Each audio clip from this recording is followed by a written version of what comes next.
10. Queen of hating her daughter. Starting off this list with a bang would have to be the utterly despicable Maria Eleonora of Brandenburg, the Queen of Sweden. Queen Maria here seems to be guilty of the crime of attempted delifing. That's a pretty crazy thing for a queen, but it gets even crazier when you find out it was her own daughter who she tried to do this to. For some reason, when the queen gave birth to her daughter, who she wanted to be a son, she instantly thought of her sweet, innocent little daughter as a dark and ugly monster with black eyes. Gotta love coming into this world and being hated purely for existing. As she saw her as a monster, Maria tried to have her daughter dispatched multiple times, and I don't know what this crime would be called, but she even forced her daughter to sleep next to the rotting corpse of her own father. Maybe that's the true crime here, because this is messed up. Number 9. Don't mess with the Empress. The only powerful female emperor in the history of China has got to make you extremely ruthless, simply because you are a target and you would have needed to work to get to where you are. And you know what? Wu Zetian, who ruled during China's Tang Dynasty, was quite ruthless. She took her position of power by force, and she slayed many people in order to do so. But she didn't stop there. She committed more acts of slaying throughout her rule as well. And I don't mean like slay queen, although that does really work for this list, but no, she slayed people. And we don't support that kind of criminal behavior, even if you are above the law. To make matters worse though, it is reported that even her mother and grandchildren fell onto that list of victims, all because they were against her. Truly a ruthless queen. Number 8. Mommy issues. Empress Irene of Athens ruled between 797 to 802, and she co-ruled with her son for 2 decades before leaving it all by herself. That's not a crime, but how she did so was a bit more, I don't know, just a little outside the realm of legality by today's standards. Her son, Emperor Constantine VI, was not a popular emperor, and the Empress was quite an ambitious and greedy woman. She wanted full control of the Byzantine Empire, and to do that, with the help of some political allies, Irene led a conspiracy against her own son. Poor parenting skills if you ask me, but hey, the two actually made up and were at least somewhat civil. That is until Constantine divorced his wife and married his mistress, turning the people against him and giving Irene the opportunity to lead another conspiracy and then have her son's eyes gouged out. Yay! Leader number 7 is Nikocris. The third and most mysterious candidate for the first female king of Egypt is recorded many centuries later in the work of the Egyptian historian Manetho. Her name is Nikocris, and she was believed to have lived around the 22nd century BC, which was towards the end of the 6th dynasty. Some have suggested that Nikocris was the last pharaoh of this dynasty. As Manetho tells us, she built the third pyramid and reigned for 12 years, but the whole third pyramid thing is an absolute disaster. If you know anything about ancient Egypt, there's just so much BS around the kings list and the dynasties. We don't know who made it, and every time we think we do, someone else shows up in history and has it attributed to them. So it's up in the air. Herodotus also mentions Nikocris, but in the colorful context that she had killed hundreds to avenge the Egyptian king who had been slain by the people in a coup, and who happened to be her brother. The people had given the kingdom to Nikocris to rule after doing so. The story is that she had constructed an elaborate underground dining chamber under the guise of it being for her coronation, inviting all those she knew to be responsible for her brother's death, as well as anyone who knew of the coup plan but did nothing of it. This includes servants, concubines, officials, priests, the whole shebang. As the banquet progressed, Nikocris, surveying safely from a platform, had her servants open the floodgates and let the flow of the Nile River into the chamber through a concealed pipe, drowning all in attendance. To quote Herodotus, that is all the information I was given about Nikocris, except that afterwards she threw herself in a chamber full of ashes to avoid retribution. Leader number 6 is Sobonekfru. It's not until the end of the Middle Kingdom that we find for the first time 100% pure, clear evidence of a female king. So, her name was Sobonekfru, and there are about 5 variations of her name, all harder to say than the last. However, the name Sobonekfru means the beauties of Sobek, in reference to the crocodile god, one that the rulers of the 12th dynasty established a religious and economic center in Fayum for, where crocodiles were nurtured and worshipped. Queen Sobonekfru rose to power after the death of her her brother/husband Amenemhat IV, which made her the 8th ruler of Egypt's 12th dynasty, and she went on to rule for nearly 4 years. That was a lot of numbers in one sentence, so I hope you're keeping up. Though missing her head in many, the queen statues found in Fayum show that she appeared to combine masculine and feminine aspects of regal dress, similar to many other female rulers of Egypt. She is the last ruler prior to the New Kingdom to appear in the offering list found at Abydos and Saqqara, which does suggest some kind of posthumous verdict that separates her from the kings who followed her with equally short reigns. How Sobekneferu died or where she was buried remains a mystery. Some have suggested that her burial might be in one of the pyramids at Masgana, but this is very unlikely, as is Amenemhat's labyrinth or Herculapolis, both of which she contributed to. Thus, one of the most powerful women of the early world history remains a mystery. Leader number 5 is Cleopatra. Everyone knows Cleopatra. There's already been so much written about it, you could drown in it. Yet, we still know next to nothing about her. But thanks to a famous smear campaign against her by, everyone in ancient times, I can list off a few not so nice details about this queen to fit more into our repulsive theme. If you want to learn more about her life, maybe check out the recent top 10 filthy secrets of Cleopatra that'll make you blush video on our channel Bumblebee. Maybe while you're at it, subscribe to the Hive if you want to see more like it. Born in 69 BCE, Cleopatra's 7th Tia Philopator was bred to be a ruler, having come from a long line of royal siblings having children together, which makes their family tree look a lot more like a family ladder when drawn on paper, just instead of like branching out roots. And apparently, sharing a bed with a cousin isn't enough, you have to share names too. About 90% of Cleopatra's family was either named Ptolemy or Cleopatra. Every now and then, a Bernice or an Arsenio was thrown in there to give us a break. I guess it would make interfamily relations a little bit less weird and more normalized if your dad, uncle, brother, half-brother, brother, and new husband/brother all have the same name. Maybe it did for Cleopatra, who famously married 2 of her brothers and also killed at least one of them. The other one, she had somebody else do it for her. Leader number 4 is Amos. Amos was the principal wife of Pharaoh Thutmose I in the 18th dynasty and the mother of Hatshepsut, who went on to become one of Egypt's greatest pharaohs. She had many titles: King's Great Wife, King's Sister, Hereditary Princess, Great of Praises, and Mistress of the 2 Lands. However, it appears she is a rare occurrence of a primary wife not being of royal blood, which would explain why her probable son, Prince Amenmones, was not mentioned in the Theban mortuary chapel of Wadmos, which attests her husband's secondary wife and her sons. The whereabouts of Amos' tomb and mummy remain unknown, likely one of the many lost to pillaging and weird Victorian unwrapping parties. However, Stela found in Edefu that once belonged to an official called Yuf remains a testament to her existence. He recorded that the Queen Amos appointed him as an assistant treasurer and entrusted him with the service to a statue of Her Majesty. Amos owes a lot of thanks to her daughter, Hatshepsut, however, for plastering her face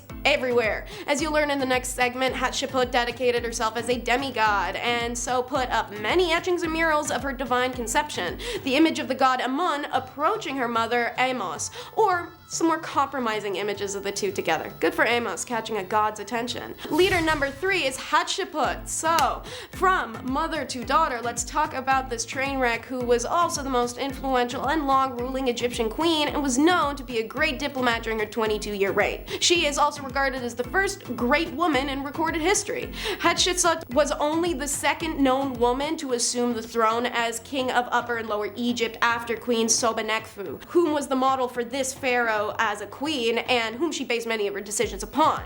Upon Thutmose II's death, the throne was passed to Thutmose III, and Hatshepsut, who was the aunt and stepmother, acted as regent until simply just taking the crown herself. Like pretty much every Egyptian queen short of Cleopatra, Hatti dressed in men's royal garb, wore a false beard, and created statues of herself with the pharaoh's headdress. During the 7th year of her reign, however, she went even further and asked to be depicted as a man, ordering to be referred to not as a queen, but as a king. Hatti surrounded herself with strong and loyal advisors, her favorite being the royal steward Senimut, who many believe was having an affair with the queen. The evidence for this claim is the fact that Hatshepsut allowed Senimut to place his name and image of himself behind one of the main doors of the Dieser Desu, which is rare, and an unusual share of credit. That and plenty of graffiti made by peasants and workers depict the two in compromising positions. Not kidding, ancient R-rated graffiti. Anyway, Hatti's reign was peaceful, a time where many monuments were erected of her, of Amun, who she claimed was was her lineage was based off of Bastet, maybe a few more of her, to be humble.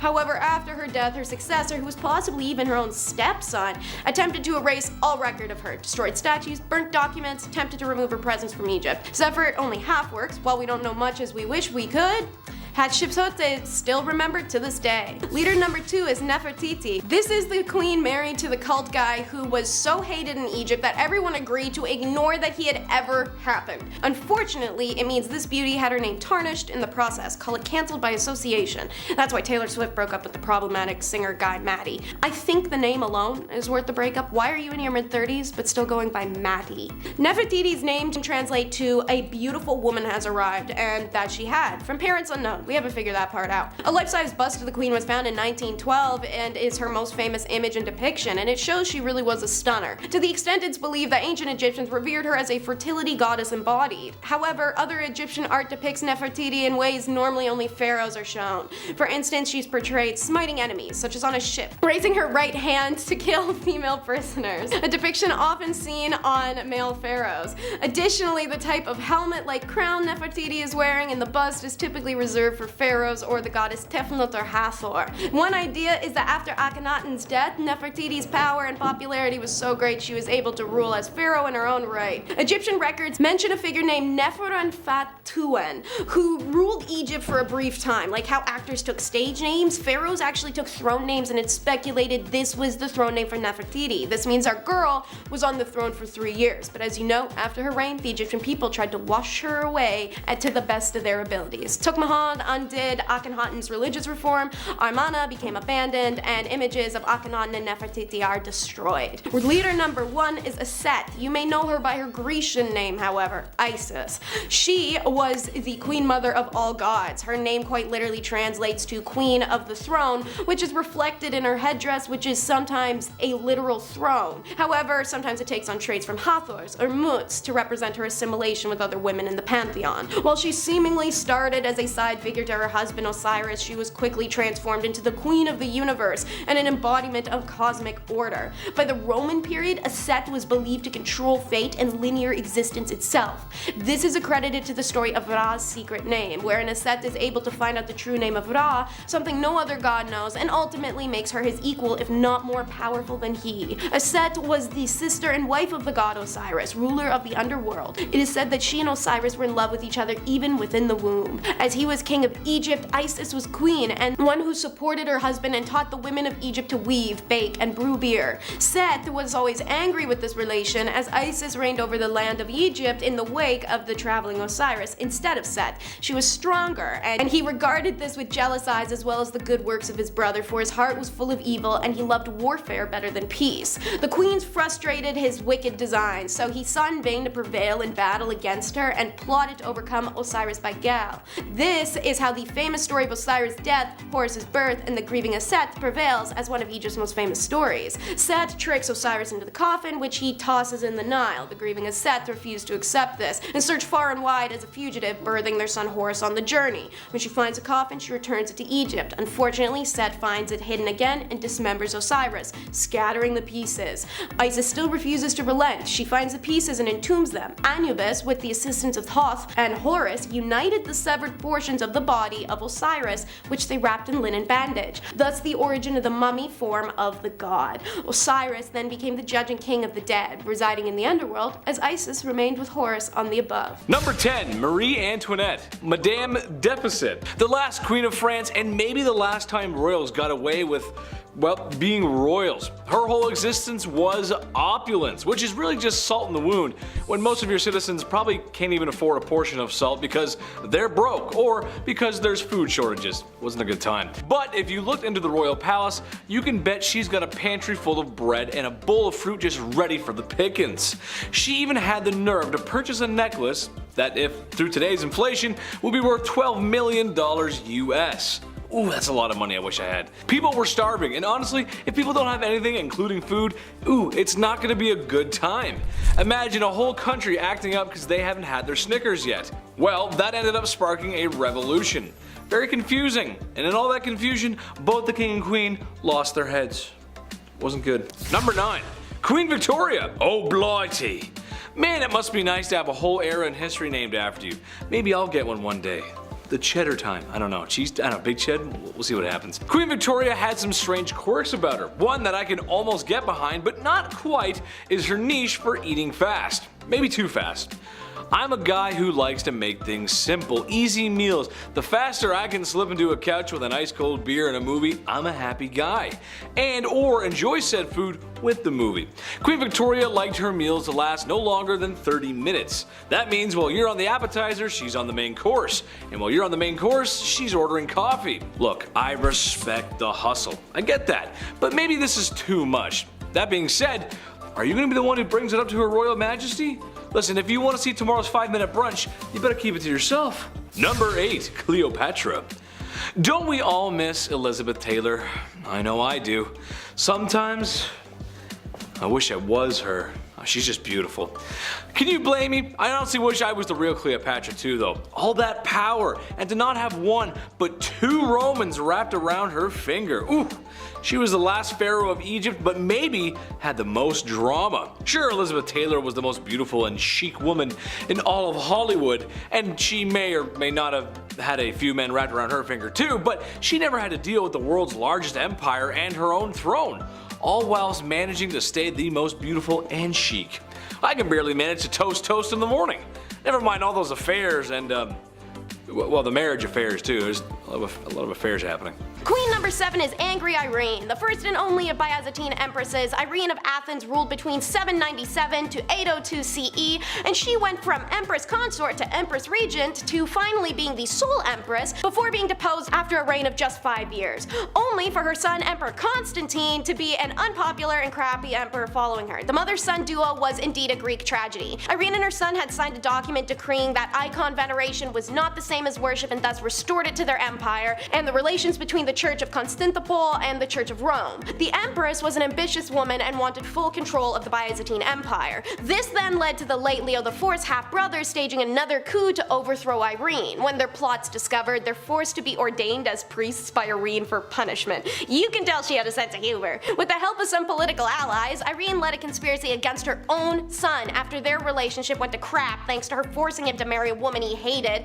and her refusing to stop co-ruling once he was old enough to rule alone. The conflict between Constantine and his mother culminated in 797, wherein Irene hatched a conspiracy to take the throne for herself. In 786, the public had turned against Constantine after he decided to divorce said wife and marry the mistress, so Irene successfully arrested her son and brought him to the imperial palace where she stood over him as he was restrained and his eyes were gouged out. And then Constantine was never heard from again. Queen number 6 is the spurned mother. During the 6th century, Cyrus the Great ruled the Achaemenid Empire with an iron fist, one of the most powerful Persian rulers who ever lived. He won battle after battle during his long and violent reign. Stories of his brutality and military cunning struck fear into the hearts of other people for thousands of miles. However, he was felled by one very, very powerful woman named Tomidis, queen of the Massatae, a group of Scythian people who lived in Central Asia at the times of Cyrus's rule. By the Middle Ages, those Massatae people became a group that's still well known today, the Huns. Now, at first, good old Cyrus didn't view the Huns as a threat. In fact, he deemed them so worthy of the brush off that for fun one night he tripped a group of them into getting drunk when they'd never had liquor before. While they were inebriated, Cyrus's men imprisoned them.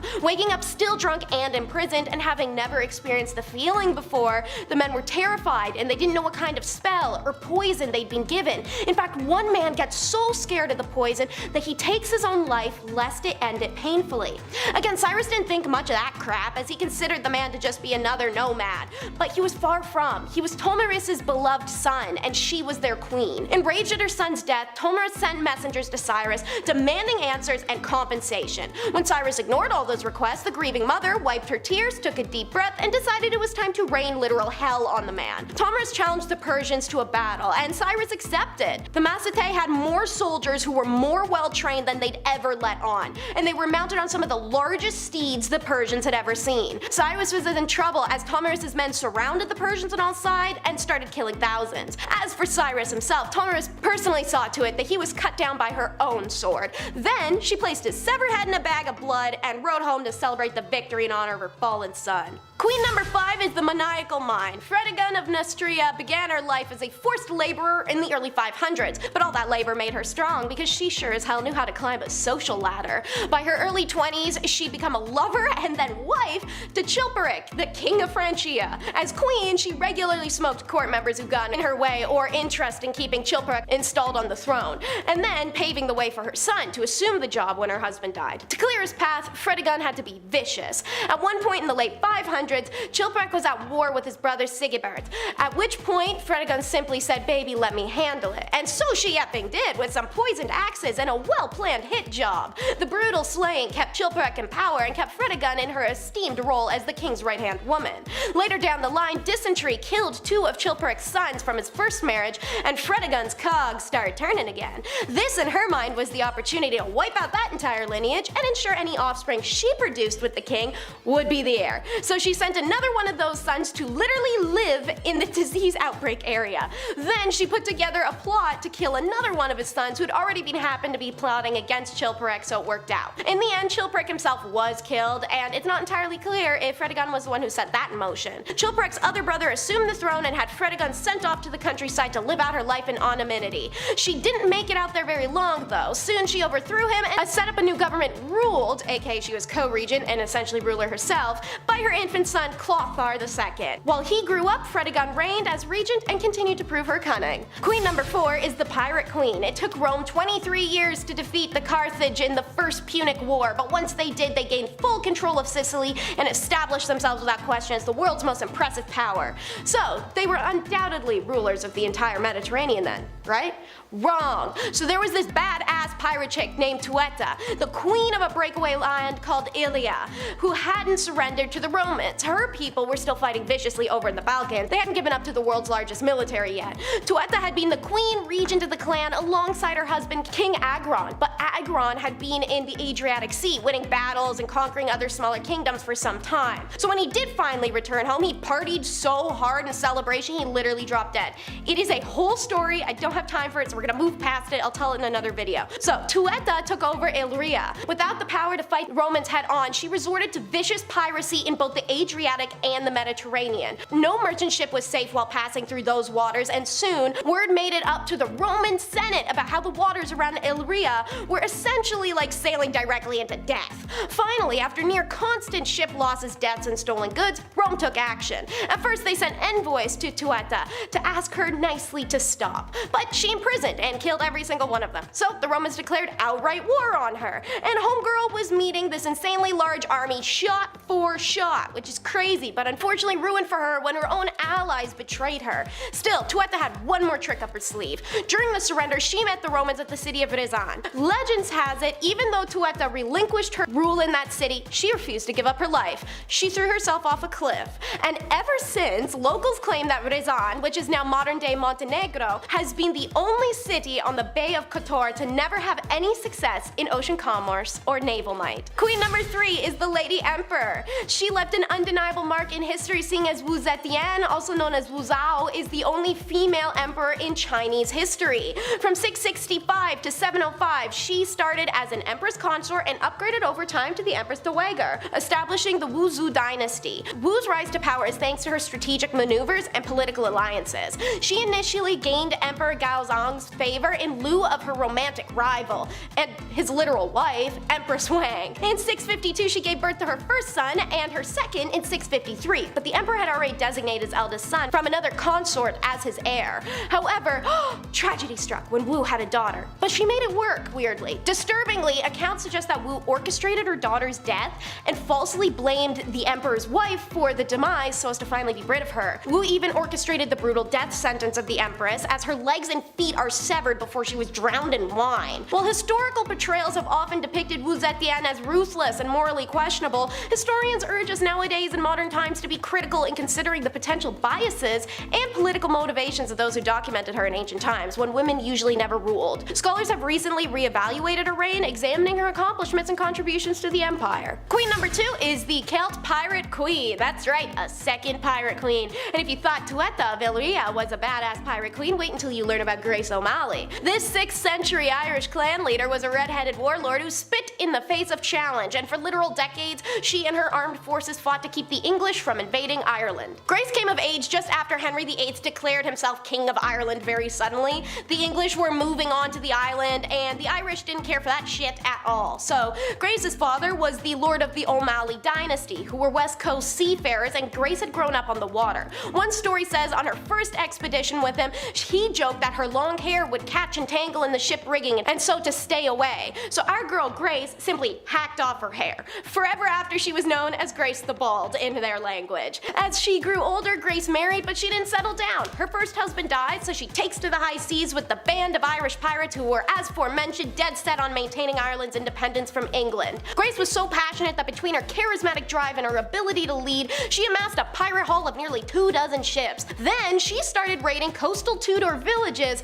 on the other side of Ireland and England like a true pirate scoundrel. She did this for decades, quite literally until Queen Elizabeth I got sick of it and appealed to Grace for a meeting, which she agreed to on the condition that some of her captured Irish family members are freed. What happened next remains stuff of legend amongst Irish people today. Grace met with the Queen Elizabeth and infamously refused to bow before Her Majesty.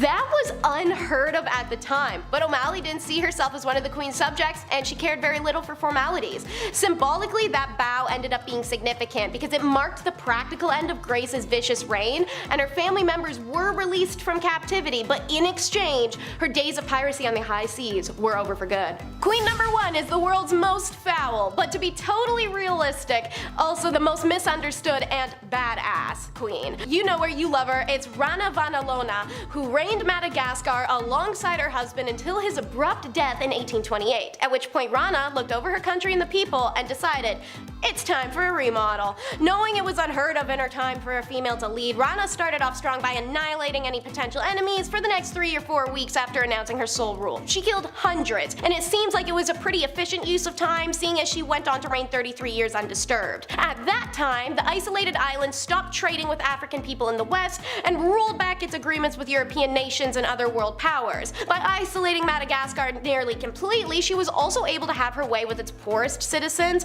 exploiting the island's long-standing practice called Fanompoiana, in which poor Malagasy people or criminals perform manual labor to settle unpaid debts and taxes. The results were brutal for these people, with many dying from hunger and awful living conditions. Then, in the 1850s, she specifically banned Christianity from being practiced in her homeland to preserve the cultural values and deter colonization on the island. Many protested, but she didn't care for their dissent, and those who didn't hold their tongue lost it, or even faced trial by ordeal, her preferred method of judge and jury. She would lace pieces of chicken skin with tangina tree poison. Then, those critics had to eat the poisoned chicken raw and vomit it back up. If they survived the ingestion and regurgitation, it proved they were loyal to her. If they died, that proved they had been secretly disloyal and their deaths were warranted. Naturally, eating poison and yakking it up in the form of raw chicken is gonna kill you 9 times out of 10. In the worst cases, she sought out these activists and just had them kill in really brutal ways. During Rana's reign, the population of Madagascar was cut in half. When she died peacefully in 1861, her son Radama II took over, and he was a little more chill. 10 will be the scandalous Seymours. While sweet and demure Queen Jane is remembered as the one woman Henry VIII truly loved, she's the only one not divorced or beheaded or widowed, yet her family name is painted red by the morons she shared blood with. Jane's parents were Sir John Seymour and Lady Marjorie Wentworth. He was a soldier and courtier serving both Henry VII and VIII.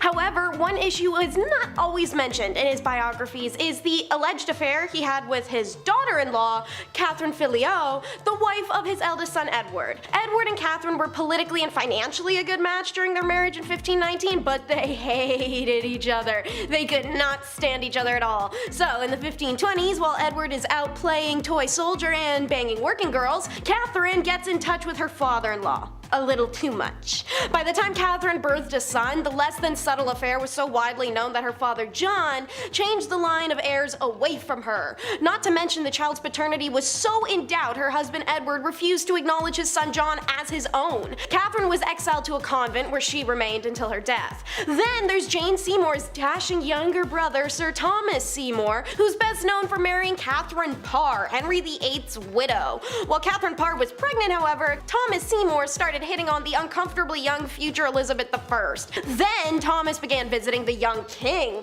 giving him candy in return for trying to schmooze power from him. What Thomas intended on the night he was discovered trying to break into the king's apartments at Hampton Court Palace was never really established, hurt, harm, or otherwise. Scholars have suggested it was an attempted person theft, or it might have been another attempt to weirdly try and win the young king over onto his side. Either way, he was caught at the king's apartment at night trying to break in with a hand arm which he had already used to pop one of Edward's, the beloved pet spaniels, when it barked at this unexpected intruder. He was sentenced to death the next day. Queen number 9 is the Heartless Hag, aka Catherine de Medici. Maybe calling her a hag is harsh, but heartless is a title she earned. Listen girl, while it's no news to the world that Henry II of France had a lifelong affair with his mistress Diane de Poitiers, as he loved her more than he could ever love Catherine, we got sympathy for the woman. She's put in an arranged marriage, she actually loves him, but he never loves her and always makes her secondary to the woman he does love, despite her not having enough authority, but she kinda does, but she definitely doesn't. It's a messy situation that make any slighted woman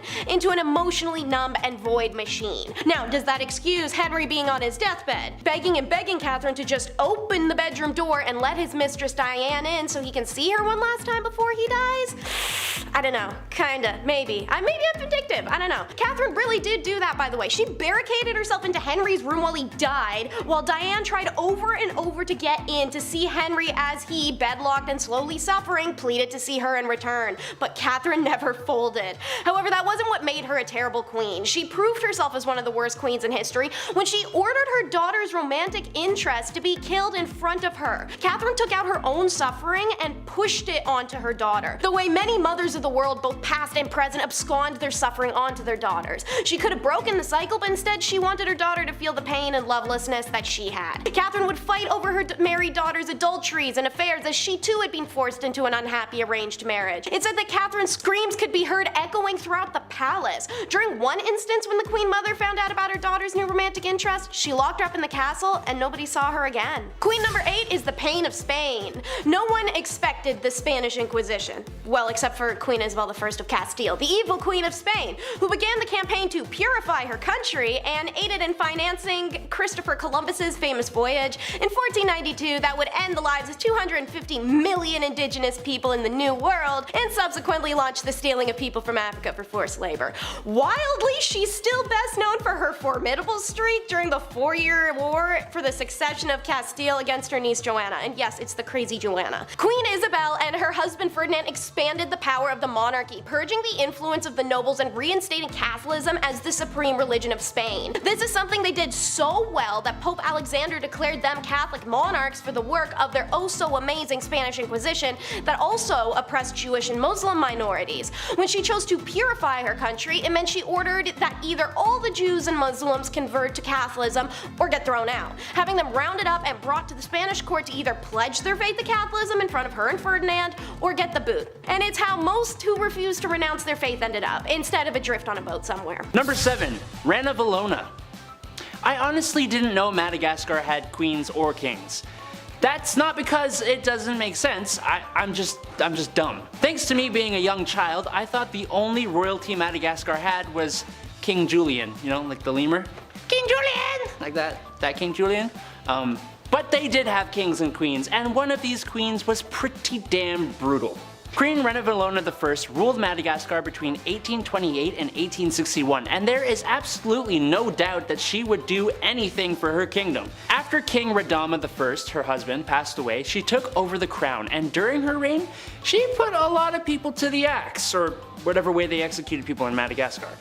Her uncle was one who met the sticky end to protect her power. But some records state that Reina Valona ended her own mother's life by subjecting her to starvation. Reina Valona sent her mom to her room and didn't let her have dinner. Or any meals, really. That's never okay, and would get someone like us charged under the law with something. I don't know what exactly it would be, but it'd be something. Number 6. Pretty firmly against cheating. Not to be weird, but I can kind of see where this queen is coming from. At first I sort of get it, but not later on, just at first. Henry II of France had a lifelong affair with his mistress, Diane de Poitiers, and even while on his deathbed, he begged his own wife, Queen Catherine de Medici, to allow him to see her. Kind of really disrespectful to your wife, but I guess he loved his mistress too. I'm kind of confused on the morals of this. However, the queen was not confused on the morals and didn't give in to his plea. In fact, she even denied Diane entry into the room, letting the king pass away without having his dying wish granted. Damn. That ain't a crime. This queen had a daughter who took after her dear old dad when it came to the whole monogamous relationships, meaning she didn't really have them. When the queen mother found out about her married daughter's new romantic interest, she locked her daughter up in a castle and never saw her again. But she became even worse when she ordered her daughter's romantic interest to be executed in front of her. Now that is rough. And while she didn't do the deed herself, giving the order is kind of bad enough. It gets worse.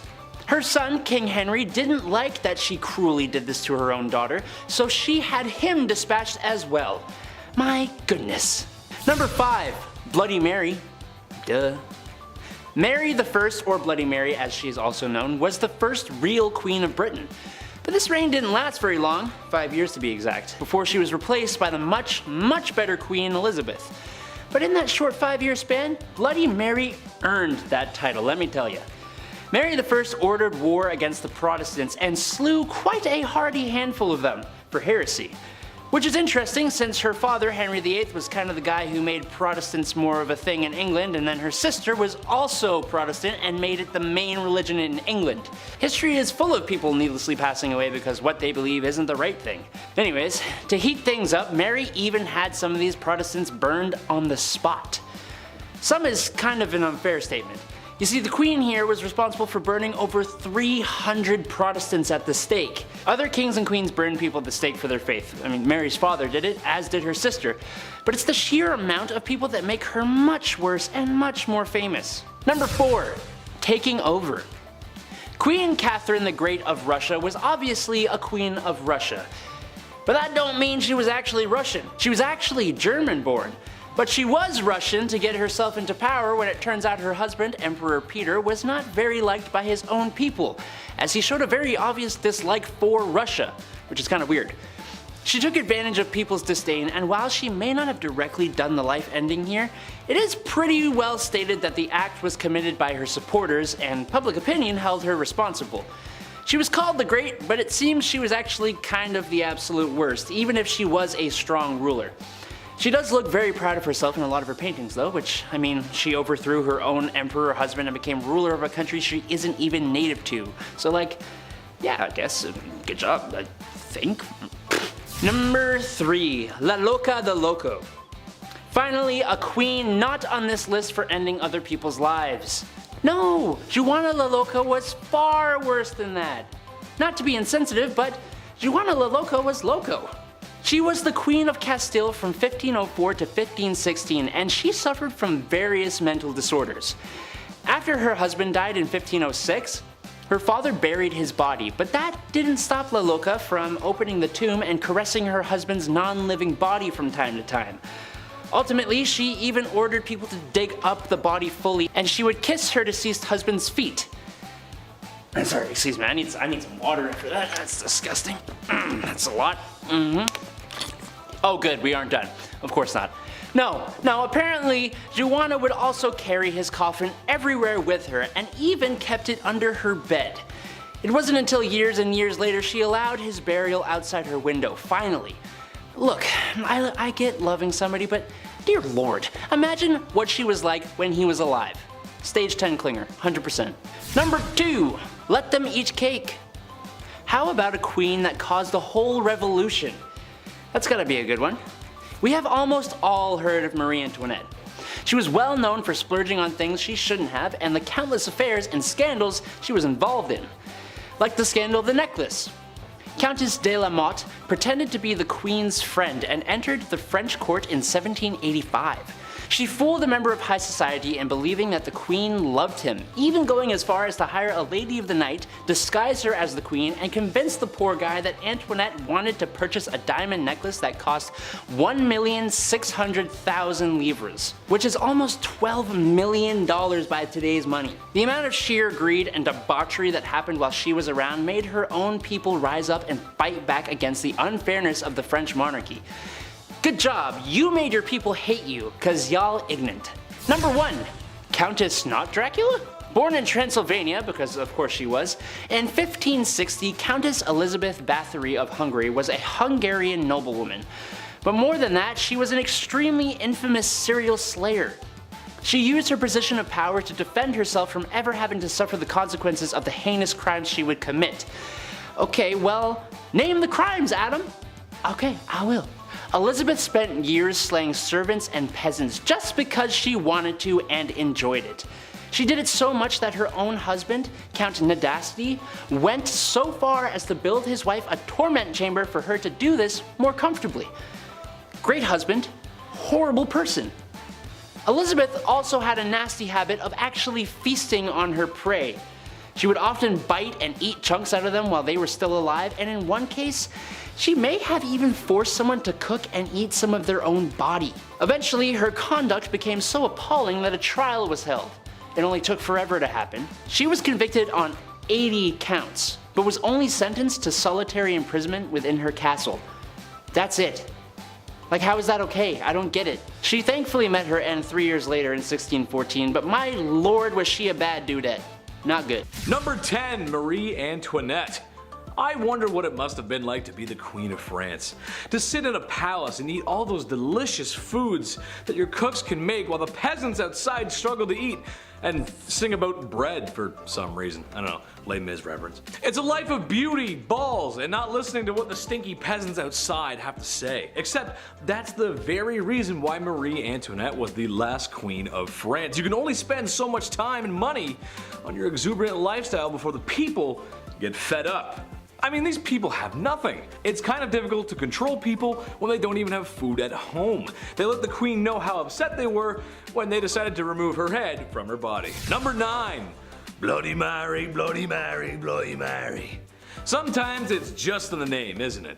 Like Mario, you know that he's an Italian plumber. Or Luigi, you can tell that that's an Italian plumber's brother. And King Dedede, king of the DDDs or something. I don't know. Okay, maybe the names don't always give it away, but Bloody Mary does. Most known for her liberal use of the wooden stake and the whole burning folks alive thing. I wish I could tell you it was for barbecue, but it was actually for some more serious religious persecution and reformation. The Catholic Church was hot, but the witches and heretics burning at the stake were hotter. No cap. Number 8. Reina Valona of Madagascar. This one is a new one for me. Didn't know about this, but here we go. So basically, Queen Reina I'm just gonna call her Queen Ravioli because I can't pronounce it. Basically, Queen Ravioli takes over from her past husband. She says to herself, how can I make things better? Oh, I know. How about I become a ruthless, bloodthirsty, unaliving tyrant? Great idea, right? Yes, very not great success. Yes, unfortunately she did many heinous things. Something I found out to be particularly interesting, however, was her destroying the many good things her husband had set up before her. Madagascar had some European intervention, and while it's true that a lot of times that is a bad thing, and yeah, it's a bad thing, and it does bring some bad stuff with it, however, it also brings a lot of good things with it. In Madagascar's case, it was markets, modern schools, trade, and diplomacy with Europe, and that's good. Money's good, you like that. Well, the Queen wasn't having any of that, so she reformed. And by that I mean she repressed and unalived people. Number 7. Queen Isabella of Spain. Queen Isabella is known for a few things. A lot of stuff YouTube probably doesn't want me to talk about. Insert religious persecution here. However, I think she should be remembered for something else. Something rather strange. When I was a kid, I would run around outside for hours, oftentimes ending up in the mud. My mother would always say, it's time to hose you down, son. and she wasn't wrong, because I probably needed a good hose down. Now, regardless of how much dirt was behind my ears, I didn't want to wash. I was this big stupid kid, can you blame me? I was proud of the scruff, but that's because I was going to have another wash most likely within the next 12 hours. I always got hosed down at some point. Queen Isabella, however, boasted to others that she only bathed twice in her life. Sweet Lord Mary Mother of God woman, that is not something to boast about. Due to some water access issues, the Catholic Church was like, baths? Who needs them? You know what? Baths are sinful anyway. Being so close to God, so she doesn't bathe. Cleanliness is next to godliness, except in that time period where not bathing means you're actually closer to the big JC upstairs, so that's how it goes. Number 6, Queen Elizabeth II. No crusts! Queen Elizabeth II, the longest reigning monarch. God bless the Queen, and God save the Queen. Shout out to the UK, Chetty loves you, how you doing? Come and see me sometime, I love you guys. Now sure, she's not the most awful spoiled queen in history, but she is a queen, and that does mean she can have things her way. Like for example, all of her sandwiches have to have the crusts cut off. Yes, just like children. Yes, just the way I like them too. No, I'm not a big baby. I'm a big strong man who totally doesn't rely on the women in his life. No, what are you saying? Dude, stop. Mom, I love you. Anyway, well, yes, it's true the queen's sandwiches have to have her crust cut off. Is it the worst thing ever? No, I don't think so, but what if her sandwich showed up with crust? We don't really burn people at the stake anymore, so what would she do? Would she fire them, I guess? It's kind of a little thing to get fired over. I don't know. Anyway, speaking of getting fired. Number 5, Empress Irene. Mother dearest. Most people have fond memories of their mothers. Maybe you should call her. I'm just saying. Mother's Day happened. You should call her. Empress Irene was a woman who wanted power. Honestly, who doesn't? We've all got a little bit of Sith in us. Yes. Her son, who had naturally inherited some of her power, was growing stronger by the day. Now, maybe it was ego. Maybe it was envy. Maybe her son just took down her live, laugh, love signs. I'm not sure. But Irene was not having any of it. So, when her son least expected it, she had 2 guards apprehend him and had his eyes gouged out. Now, being that this was before 2022, this was a critical medical injury, and after 9 days of grueling pain, and when I'm sure it was a lot of blind confusion, the injury proved to be fatal. So, what's the lesson here? Blood is not as thick as water? I don't really know, it's just messed up. Number 4, Queen of Castile. Life can be tough sometimes, especially when we lose the ones we love the most. Everybody deals with things differently. The Queen of Castile is a person who deals with that, well, very differently. People passing on was no rare occurrence back in those days. There's 1,000 reasons on how you could wind up 6 feet under. When the Queen of Castile's husband passed away from the disease of the month, she was devastated. Rightfully so, that's rough. However, that being said, sometimes you gotta take that with a little grace. For days she would not leave her husband's side, even after he was a cold cadaver. Later on, that corpse would travel with her, apparently even stopping a carriage once to get out and kiss his feet. It's Weekend at Bernie's, except a lot sadder and gross, and not a charming 80s movie. Ugh. Number 3, Carlotta of Mexico. This is a new one for me, but an interesting story nonetheless. Basically, France wanted a piece of Mexico, and I mean, come on, who doesn't? It's gorgeous. Carlotta was a Belgian princess who kind of just married into the royal family and got plopped down in some chaos in Mexico. There was a war, enough political strife to make anyone involved in the Watergate scandal start to look for documents. It was messy, it wasn't a good time. It got so bad that she had to go back to Europe and basically made the call that all university students have to make after Frosh Week. Hey mom, dad, listen, yeah, I'm great. Do you think maybe you could send me some money? Yeah, I need some help. Except her phone call wasn't like that. Her phone call was more like, hey, European nobility, can you come please save my husband because he's about to get de-lifed and like stabilize the country? Thanks. Spoiled princess calling. Hi. It didn't work out in the end. He got de-lifed, she went back home, and well, she went a little crazy. Number 2, Elizabeth Bathory. Serial de-lifers, your queen has arrived. I think this one is one of the more interesting cases in history. Usually when you think of a creepy de-lifer that lurk in the night, you think of Gacy, Dahmer, you know, guys like that. It's not very often that it's a woman and or someone from before the 19th or 20th century. That's just how it goes. I'd also argue perishing and manual de-lifing was a part of life back in medieval times, so kind of hard to quantify what is and isn't a serial de-lifer or life taker. However, I think she counts. The body count is estimated to be somewhere in the hundreds, and a most peculiar rumor rumor is that she bathed in the blood of her victims. Ooh, that's gross. Bathing in water. That checks out. Bathing in mud. You go to a spa. That checks out too. Bathing in beer. Sticky and strange, but check. I've done it. One time I did that. Bathing in blood. That's a no calzone for me, Chief. While the bathing in blood thing might be false, the evidence of her crimes were not. Imagine being so spoiled you can hide bodies. Number 1, Queen Mary. Henry VIII was a big bad dude who wanted it his way. He wasn't the Burger King, although by looking at him you could tell he was packing a few of those bad boys away too. No, he was the King of England and he had many wives and was spoiled himself. So, do you think his children grew up humble and wise? Nay, kind sir and madam. Queen Mary took the throne a few years later and wasn't happy with the Protestants. Ugh, too many, she said to herself. Well, if you've heard us talk about her before, she'll probably come up again time and time again because, well, she cooked those people on a wooden stake. Over her reign, countless people felt the fires of her wrath, hence the name Bloody Mary. Kicking off the list at number 10, Heart of Glass. Alexandria of Bavaria, the royal who believed she had swallowed a grand piano made of glass. I'm not joking, yeah, she was a princess, so not technically a queen, but this is so insane that I had to kick off this list with it. The 23-year-old Bavarian princess was quite the scholar. She was known to enjoy literature, but she equally put energy into convincing those around her that she'd swallowed a piano made entirely of glass when she was a wee child. She grew up afraid that her inner piano would shatter. We have an inner demon, she has an inner piano made of glass. So she would enter rooms slowly and sideways, I'm not kidding, to, you know, avoid cracking that personal piano problem. Just like King Charles VI, he thought he was going to break at any given moment. Saying you were made of glass was quite an uncommon delusion. The victims were more often than not royalty. They had glass, they watched this fancy material shatter in their hands all the time. No wonder, it probably scared them. There's actually a play on this glass delusion. It's called The Glass Piano by Alex Sobler. Quite recent too, apparently it's a blast. Check it out if you have the chance. We love that. Keep writing plays about glass pianos. This is insane. At number 9, Rosemary's Baby. Back in the days of old, it was very important to the monarchy to have a male heir. Many kings throughout history have been known to get very upset when they weren't given a son to inherit the throne, and they put a lot of pressure on their wives to give them a boy. Why? I don't know. Boys kinda stuck. Anyway, this probably drove a lot of people crazy, but there is at least one confirmed case of crazy baby fever from Maria Eleonora. She kept trying to have a baby, but when she finally got pregnant, everyone was hoping for a boy. Unfortunately, the odds weren't in her favor and she gave birth to a little girl instead.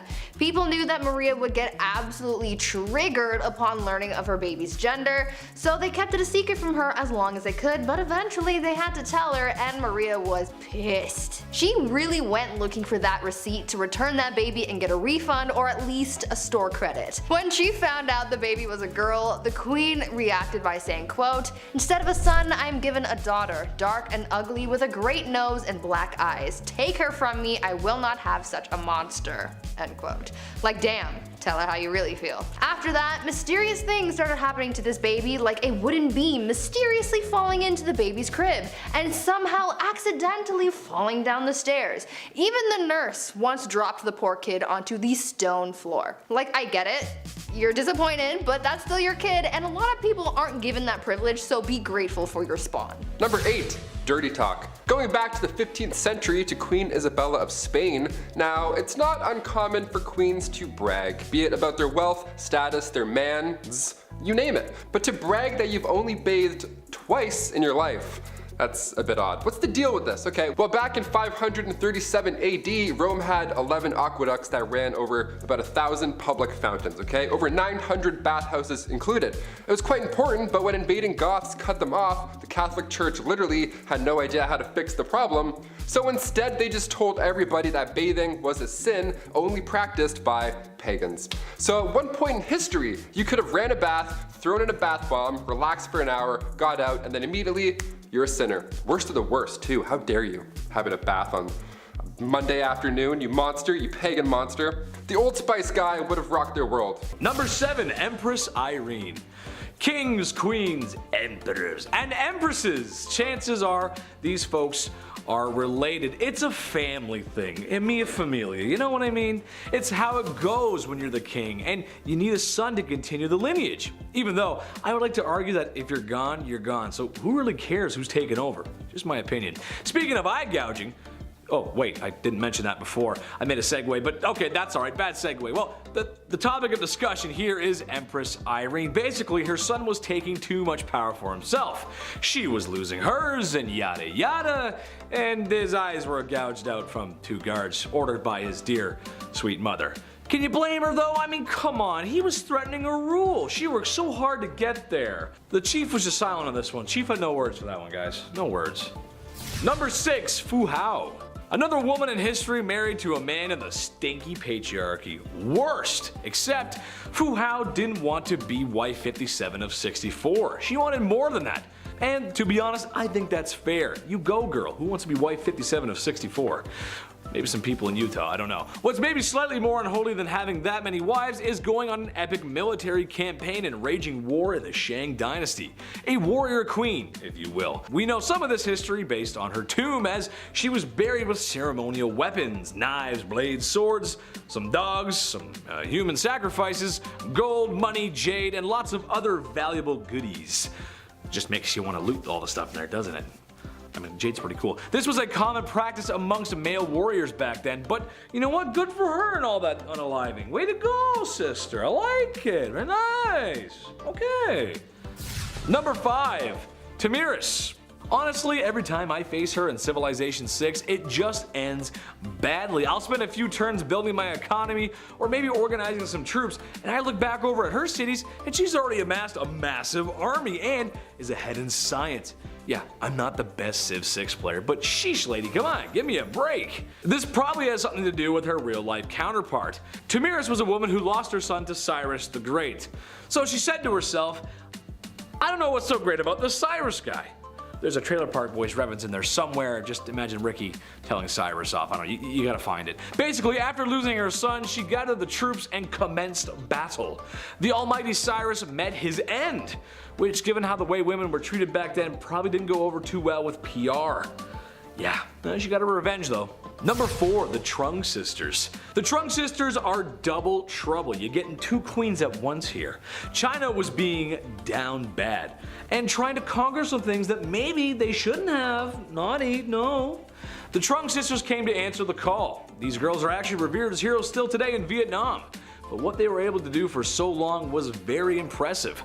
China had a very impressive army, no surprise there, and Vietnam was a much smaller country, or kingdom I guess you'd say, and their army was not as impressive. But the sisters managed to hold them off for 3 years. 3 years with their forces. That is crazy good. That is very impressive, and perhaps a lot of bloodshed too. Sadly, the sisters waded off into the waters before they could be captured, because after that long fighting, I wouldn't want to be captured either. Number 3, Grace O'Malley. Avassi landlubbers, ye be looking for Grace O'Malley. Well then ye come to the right place, sir. Thank you, thank you. That is my private impression. I will be here all week. Bad impressions aside, Grace O'Malley wasn't a traditional queen, to be fair, but what she didn't have in regular queen qualities, she did make up for that in being a badass pirate. Nice. This is another one where I'm gonna ask Hollywood for a movie, please. Irish pirate queen? Come on guys, that's just a movie begging to be made. Grace O'Malley was a fierce pirate from the age of 11 and a wise woman who ruled the seas after her father's passing. I don't really have much to say after that, to be honest. I'll just wait for Hollywood to make their move. And maybe you can cast me in there. And I can put on some long red hair and some boots, and I could swim and just put the red hair on me right now. I just look so good. Number 2, Queen Victoria. Okay, hear me out on this one. This one has more to do with their lineage, per se, than her, but it's her somewhat to blame. Okay, so Tsar Nicholas II of Russia, King George V of Britain, and Wilhelm Kaiser II of Germany were all first cousins. Their grandma was Queen Victoria. What? I know, right? Isn't that weird? Yeah, it's weird. Imagine how crazy your bloodline has to be for that. And, you know, the fact that during World War I, all three of these cousins were at war with each other. I mean, that's just insane. I mean, families fight, sure, but come on, man. Get the mustard gas off the table, bro. Come on. That's cheap. Just don't. Number 1, my mom. My mom, I love her so much. She's the best. But man, sometimes, she's so unfair. I had to do chores when I was a kid, and I had to put down the toilet seat, and worst of all, she made me put the lid of toothpaste back in the tube when I was done with it. Ugh! I mean, come on, right? Not like she ever did anything for me, like birth me, feed me, raise me, clothe me, and love me unconditionally. And now I gotta make my bed? Oh, this is the worst day ever! I'm sure no other cute boy with blue eyes like me ever had this problem. Ugh! At number 10, blinded by ambition. I don't know about you, but I think my favorite part of these queens list is learning about all the wild and crazy things that queens did to keep or acquire power back in the days of old. Like, these gals were absolutely ruthless, and they weren't afraid to absolutely body anyone who stood in their way. We've heard about queens taking out enemy tribes, their husbands, and even their own family members. This all sounds like a round of Call of Duty when you're the last one on your team and you're just murking everyone in sight trying to save your own skin. Let's talk about a queen, or rather empress, who was so desperate for power that she ended up killing her own son. Irene of Athens was an empress from the Byzantine Empire who ruled from 797 to 802 CE. She started her reign as co-ruler alongside her son Emperor Constantine IV. Though it started as a good old family business, you know, saving people, hunting things, not really. Things went south as they normally did back then. Irene wanted all the power to herself, and so she sought out to eliminate her competition, her own son. Irene lured her son into the very room that he was born in and gouged his eyes out. Like, ma'am, this is not ice cream. You can't just scoop eyeballs out and make a sundae out of them. Thank you. That's not how that works. Constantine ended up dying as a result of his injuries, and since his own heir had passed away earlier that year, the transition of power ended up going to Irene, who became emperor. Yes, emperor, not empress, because she was the sole ruler, making her the first woman to do so. Number 9. Topless duels. Yeah, you heard me. Hungarian Princess Pauline von Metternich was married to Prince Clemens, but she was born in 1836 and she had to marry her uncle when she was 20 years old. So, surprise, surprise, she was unhappy. Who knew?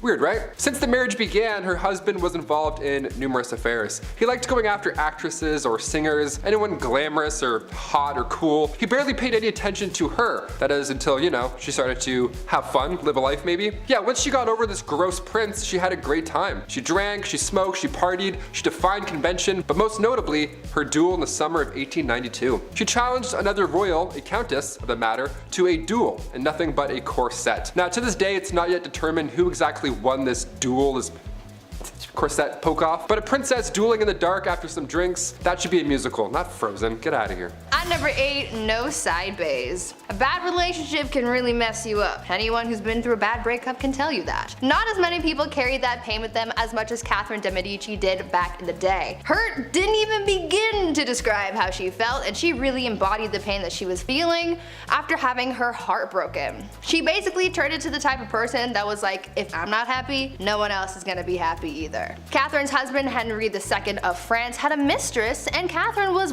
well aware of it. They had been having an affair for basically the whole time Catherine was married to Henry, and he loved his mistress more than he ever loved his wife. When Henry was on his deathbed, his final request was to see his mistress one last time, and as a final F you to her husband, not only did she deny the mistress from visiting Henry, but she literally made him die alone with no one by his side when he kicked the bucket. On top of this hatred towards her husband though, Catherine was also an absolute B-word to her daughter as well. Catherine would fight her daughter over her romantic affairs. I guess she didn't want her daughter to be like her father. Either way, Catherine got so mad about one of her daughter's affairs that when she found out about her lover, she locked her daughter away in a castle and never saw her again. Talk about a serious grudge. At number 7, Mother Knows Best. I think after hearing about these queens who've done some dark things to get their way, you would think that it's safe to say you don't mess with a woman and her plight for power.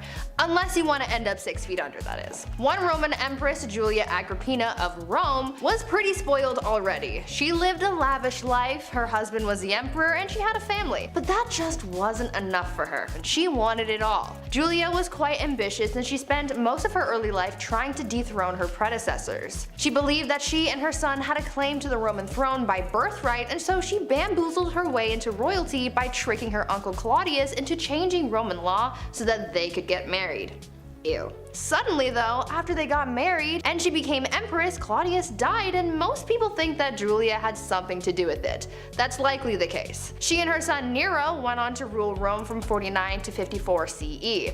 Julia stayed by her son's side for as long as she could so that she could hold on to her power, but eventually Nero got tired of his mother manipulating him and he had her forced out of power. Julia, as you could imagine, was furious because power was the one thing in the world that she desired most, and so she rallied a group of supporters to try and overthrow her son, but the plans backfired and she was expelled instead. Talk about ambition getting the best of you. Number 6.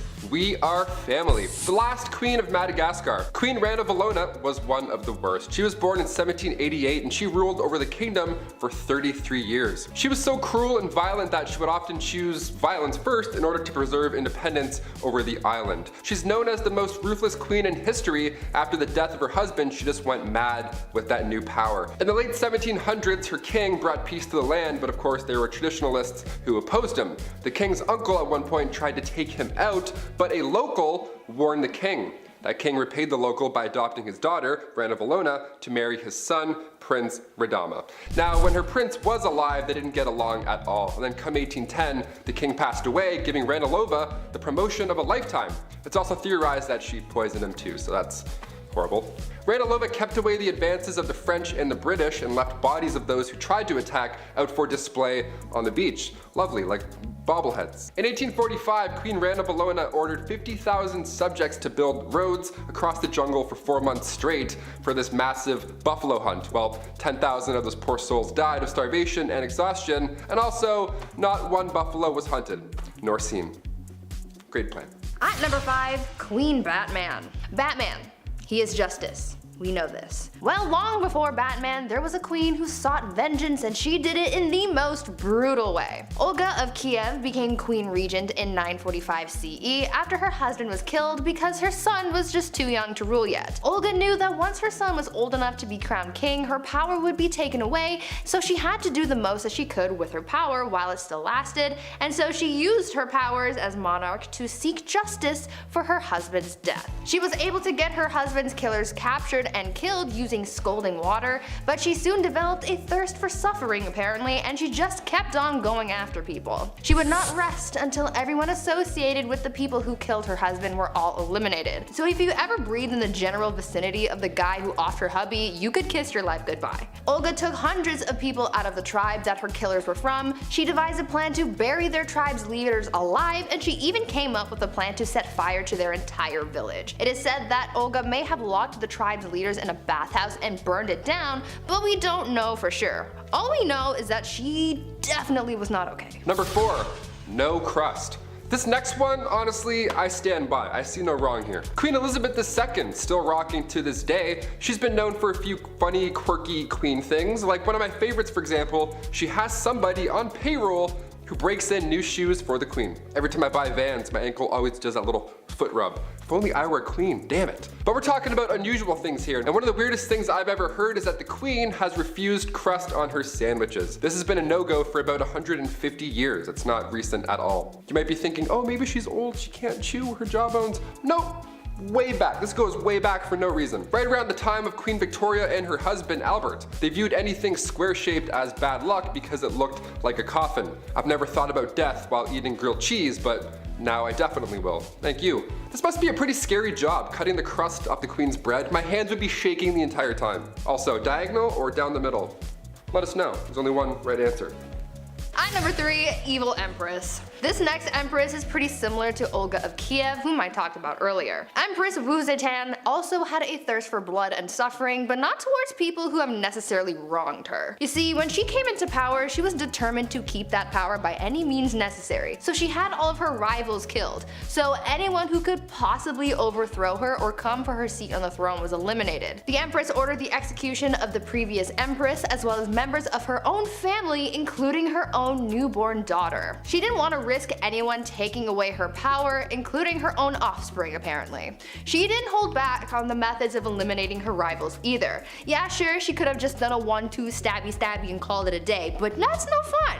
Instead, she had people poisoned, strangled, mutilated, or even burned or boiled alive. Good soup. Eventually, she retired from her part-time job of sending people back to their maker and started spending more time with her lovers and getting addicted to aphrodisiacs. People weren't quick to forget about all that bloodshed though, and so to get back at her, they had all of her lovers killed and the empress was exiled. She got a little too greedy and karma came back with a vengeance. Number 2. Ice Palace. If you're a fan of the film Frozen, this next one is going to get you jazzed right up. Anna Ivanova, the Empress of Russia from 1730 to 1740. Okay, so in celebration over their victory with the Ottoman Empire, Anna gave the order to build an ice house, this massive ice palace. Best place to cool down if you ask me. I'll leave. This ice palace was pretty impressive. If I was there, I would 100% lick the walls. Obviously, someone definitely did, you know that for a fact. 20 meters by 50 meters, and even more impressive, there were ice trees and ice birds sculpted inside. How magical is that? Anna arranged this marriage with a prince and one of her maids. Now they didn't know each other, they were forced to ride an elephant, and all the guests were dressed up like clowns. Yep, that's all valid, that's all accurate. You heard me. You may be thinking, wait a minute Taylor, an ice palace in Russia, was that maybe cold? Yeah, it was an absolute nightmare. Anna made the guest party all night, freezing cold, they all got sick, dressed like clowns. I went to an ice hotel in Quebec once, spoiler alert, it's cold and boring.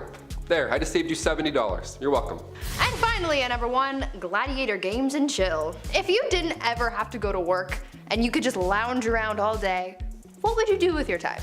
Really, anything could be possible. You could be like the Bruno Mars Lazy song. Well, there's one empress from back in ancient Rome who occupied her time with the company of others. Apparently, Empress Valeria Messalina was famous for her exploits. Since she was empress and she had all this time and money and no one to tell her no, she took full advantage of that and bought a house, turned it into a brothel, and made that her side hustle. A lot like Littlefinger from Game of Thrones. Though she had a collection of women who worked there, she also was known to invite upper class ladies to participate in the nightly escapades as well. And don't think that Valeria did jump in as well. She was considered to be quite something in the sack.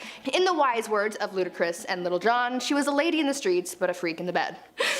The Empress was known to be such a hardcore participant that she would win games where they would compete to sleep with the most men in one night. One time she won the round after being with 25 men. One night. She did the absolute most, but at least she was having fun. Kicking off the list at number 10, the Empress of Austria. The saying wrong place at the wrong time couldn't be used more in this case. Empress Elizabeth of Austria, she was sadly taken out by somebody who just wanted to attack a royal. He didn't have anything against Elizabeth per se, this man was an Italian anarchist named Luigi Lucchini, and that fateful day, September 10th, 1898, he took the Empress's life. In his own admission, Luigi stated that he had nothing against the Empress on a personal level at all. So what had happened was he intended on taking the life of the Duke of Orleans, but when Luigi arrived a little too late in Geneva, the opportunity to do so had passed. He looked at a local newspaper, saw Elizabeth, and found out where she was staying, and he waited for her to leave that hotel. That's how easy it was. People are so creepy. Keep an eye open. If you're a queen, keep your eyes open. This is scary. Number 9. Royal curse. The remains of Polish queens and kings were discovered back in April 1931 in a crypt in Vilnius. Polish researchers didn't even know what they were in for. I mean, a storm had flooded a cathedral and they threw down sandbags to preserve the area, but on the night of April 25th, they had followed the water into this lost chamber that held the remains of Polish kings and queens. These remains, with the crowns still attached, might I add, were from the 15th century. What a find, right? Well, sadly the remains were all over this flooded tomb now. It wasn't really in one spot. It was horrible. And now after these discoveries, that's when things got really mysterious. Those involved in the findings began to die off in unusual circumstances, one after another. And it happened pretty quick too. One professor had died after falling down a shaft in his apartment. He had a heart attack. An engineer had died before him as well due to undisclosed medical issues. Okay. Another professor years later who worked in the crypt as well became paralyzed at age 62. A sculptor involved died when untying his shoelace. Just the weirdest way to go out. That's the only details that we know. Just, I don't know, use your imagination I guess. Maybe he fell and hit his head. That's sad, it's tragic. And another professor died in 1936 shortly after visiting the crypt as well. I sure hope this isn't an ancient curse because these guys were trying to preserve their history and avoid the crypt from flooding. Like, I don't know, we need a Ouija board to clear this whole thing up. We were trying to help you with the sandbags. Number 8, Queen Caroline. In a list of unusual ways that people have died, odds are it's going to get a little gruesome, a little messy. After all, that's why you clicked this video, right? Right? Some ancient queens die natural causes and then history remembers them for their reign. In this case, history remembers Queen Caroline for the way that she died. It was written in an epigram from the 18th century from a poet named Alexander Pope. He wrote down, "Here lies wrapped up in 40,000 towels, the only proof that Caroline had bowels." It rhymes? Like, come on, man, you didn't have to do this. This is horrible. That's like a prank almost. I can't believe somebody was like, yeah, write that down. That's good, that's good. Did it rhyme? Yeah, she'd like that for sure. All right. Number 7, 2 for 1. When you're deemed the most beautiful woman in all the realm of England and the most loving, well, odds are you're going to need 2 husbands. All that love to give, it only makes sense. Joan of Kent was named as such, and at the age 12, so gross, she was married for the first time. She fell in love with a knight named Thomas Holland. Yeah, she dated Tom Holland, the knight Spider-Man guy. That's great. He was 26 and she was 12, still gross, but they got married in secret. She knew her parents wouldn't be on board. He was broke, and yeah, he was also 26, so for obvious reasons it had to be a little hush-hush. Even in royal standard, that's a bit odd. After the wedding, Thomas had to go off to war, and he wasn't gone for too long before, well, she remarried. The son of the Earl of Salisbury slid into her DMs, and Joan thought Tom Holland's Spider-Knight was dead. Well, Thomas returned, like he did in Endgame, but there were legal issues now. Ultimately, Joan and Thomas got together and had 4 children, but after Thomas did die, Joan became the first ever Princess of Wales. So if you love someone, just, marry them. Even if the other person's still just over there, just marry them both, see what happens.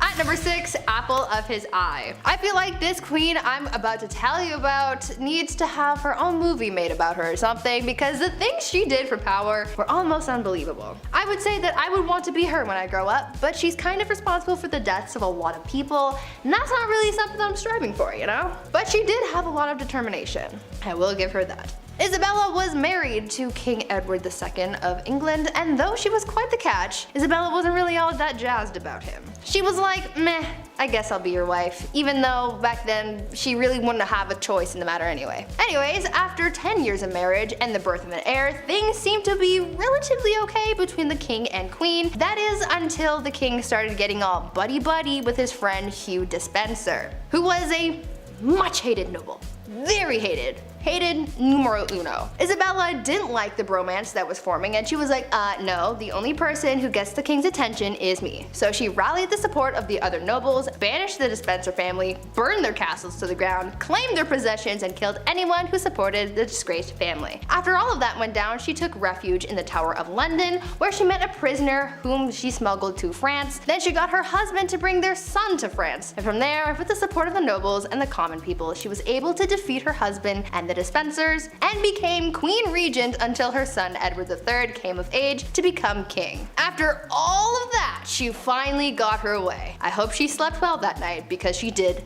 the most. Number 5, Rebel Princess. Princess Leia wasn't the only rebel, okay? Princess Margaret partied with rock stars during the 60s. The Queen's younger sister was known as the Rebel Princess. She was seen for years and years as this, well, bad.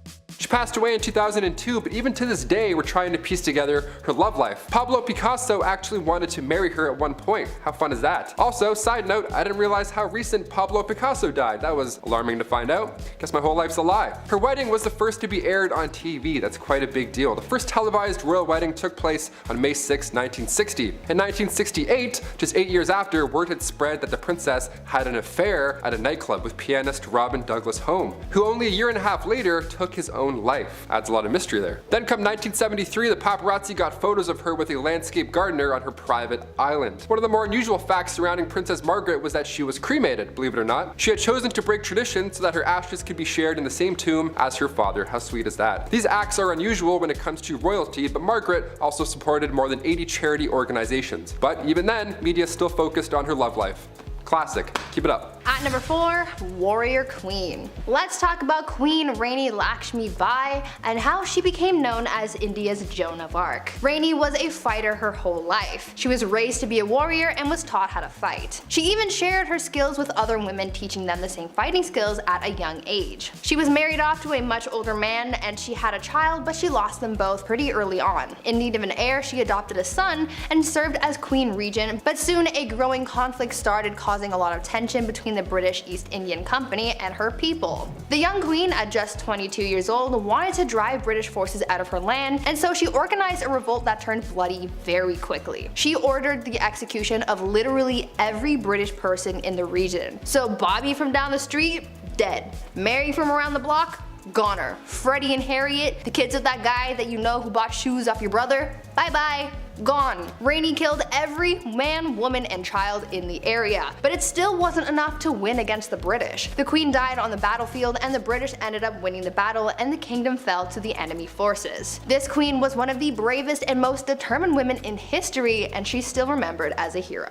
Number 3, Chilonis. The reason we look at princesses like Margaret and say she was a rebel is because most of the time these marriages are chosen. Well, rather, women are forced to marry some gross fat dudes. And while he's cheating and eating lobster, the wife has to have his kids and be dutiful. So for the Spartan princess from the 3rd century, she too was forced to marry Cleonymus, this older, horrible man. He was so horrible that he wasn't even allowed to have his father's throne. That's how bad he was. He was in the family and still they're like, no. So Chilonis thought, this guy sucks, the system sucks, I'm gonna go talk to the much more pleasant Architatus, son of King Ares I. Around 272 BC, both these guys, both her lovers, went to war with each other.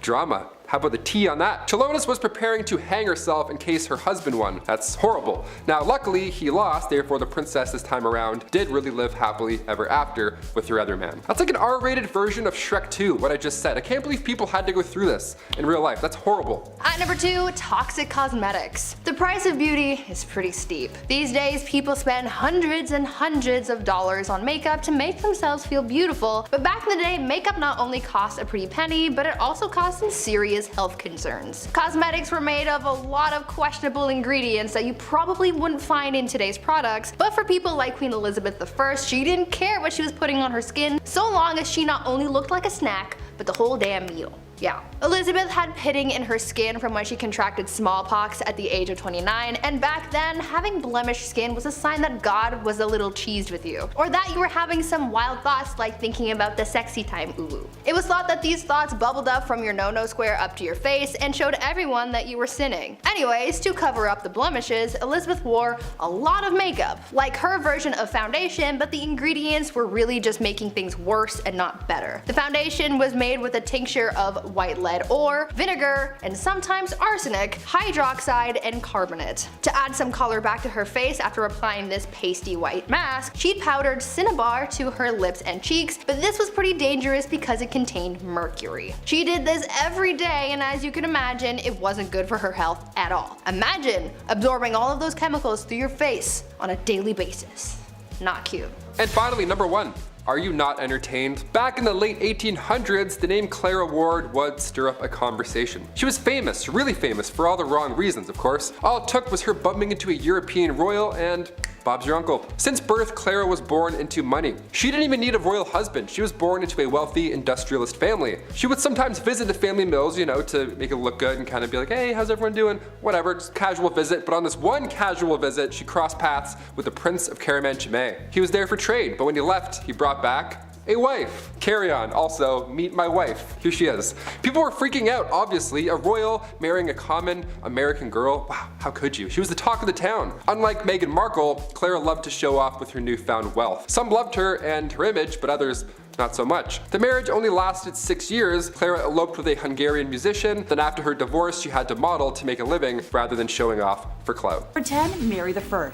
So this is a ruler who could have reserved a place in common history as the first woman ever to be, the Queen of England. Instead, she is mostly remembered as Bloody Mary, a name she acquired because of her staunch and violent opposition to the Reformation. Look, the interwebs don't like the B word, so I had to spell it out. So I'm hoping you figured out what I was trying to say.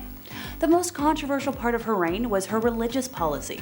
Despite promises a month into her rise to the throne that she would not pursue forced conversion of Protestants, Mary had leading Protestant churchmen imprisoned. She sought to reaffirm papal jurisdiction over England, and when the deal with Rome succeeded, the Heresy Acts were reinstated, which allowed for the burning of heretics. This sent a wave of fear through England, and around 800 Protestant nobles immediately fled the country. I wonder why. In February of 1555, the executions began. Protestant Archbishop Thomas Cranmer was forced to watch the bishops Nicholas Ridley and Hugh Latimer being burned at the stake. Cranmer repented his Protestant faith, and technically, under law, he should have been absolved as a repentant, but Mary refused to accept his absolution and had him burned at the stake as well, just set an example, or for funsies. By the end of her terror, Mary had almost 300 people executed, most of them by burning at the stake simply for the crime of being Protestant. Her reign was relatively short, lasting a little over 5 years, since she passed in 1558 from either ovarian cysts or ovarian cancer and was succeeded by Elizabeth I.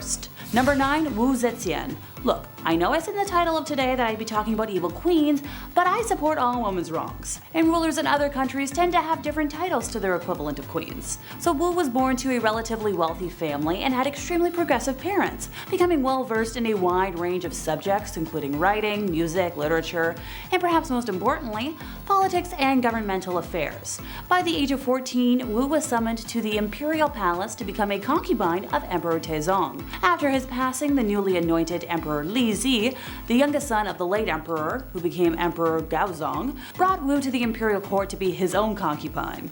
I'm not going to unpack that. In 654, Wu bore a daughter, but shortly after the birth, it passed, with evidence showing strangulation. So Wu accused Empress Wang of the death, and Wang lost favor with the emperor. The most popular theory is that Wu actually did the act to her own daughter. So thereafter, the emperor conferred with his chancellors and, despite opposition, demoted Wang, having her imprisoned, and promoted Wu to empress. Later on, the emperor considered having Wang released, but Wu had her executed upon hearing this, because, can't have any witnesses. Upon her accession to the throne, Wu began targeting officials who had opposed her rise to power, having them arrested and imprisoned, exiled, forced to take their own lives, or executed. In 664, she accused several officials of witchcraft and had them executed as well, and their families became slaves within the imperial palace. In another incident, she killed her niece with poison, accused 2 others of the death, and executed them. She eventually passed after repeated bouts with illness, so nothing nefarious there. Number 8, Isabella of Castile. So when Isabella was born on the 22nd of April in 1451, there was little chance she would ever become monarch of Castile, as she was very far removed from the direct royal lineage.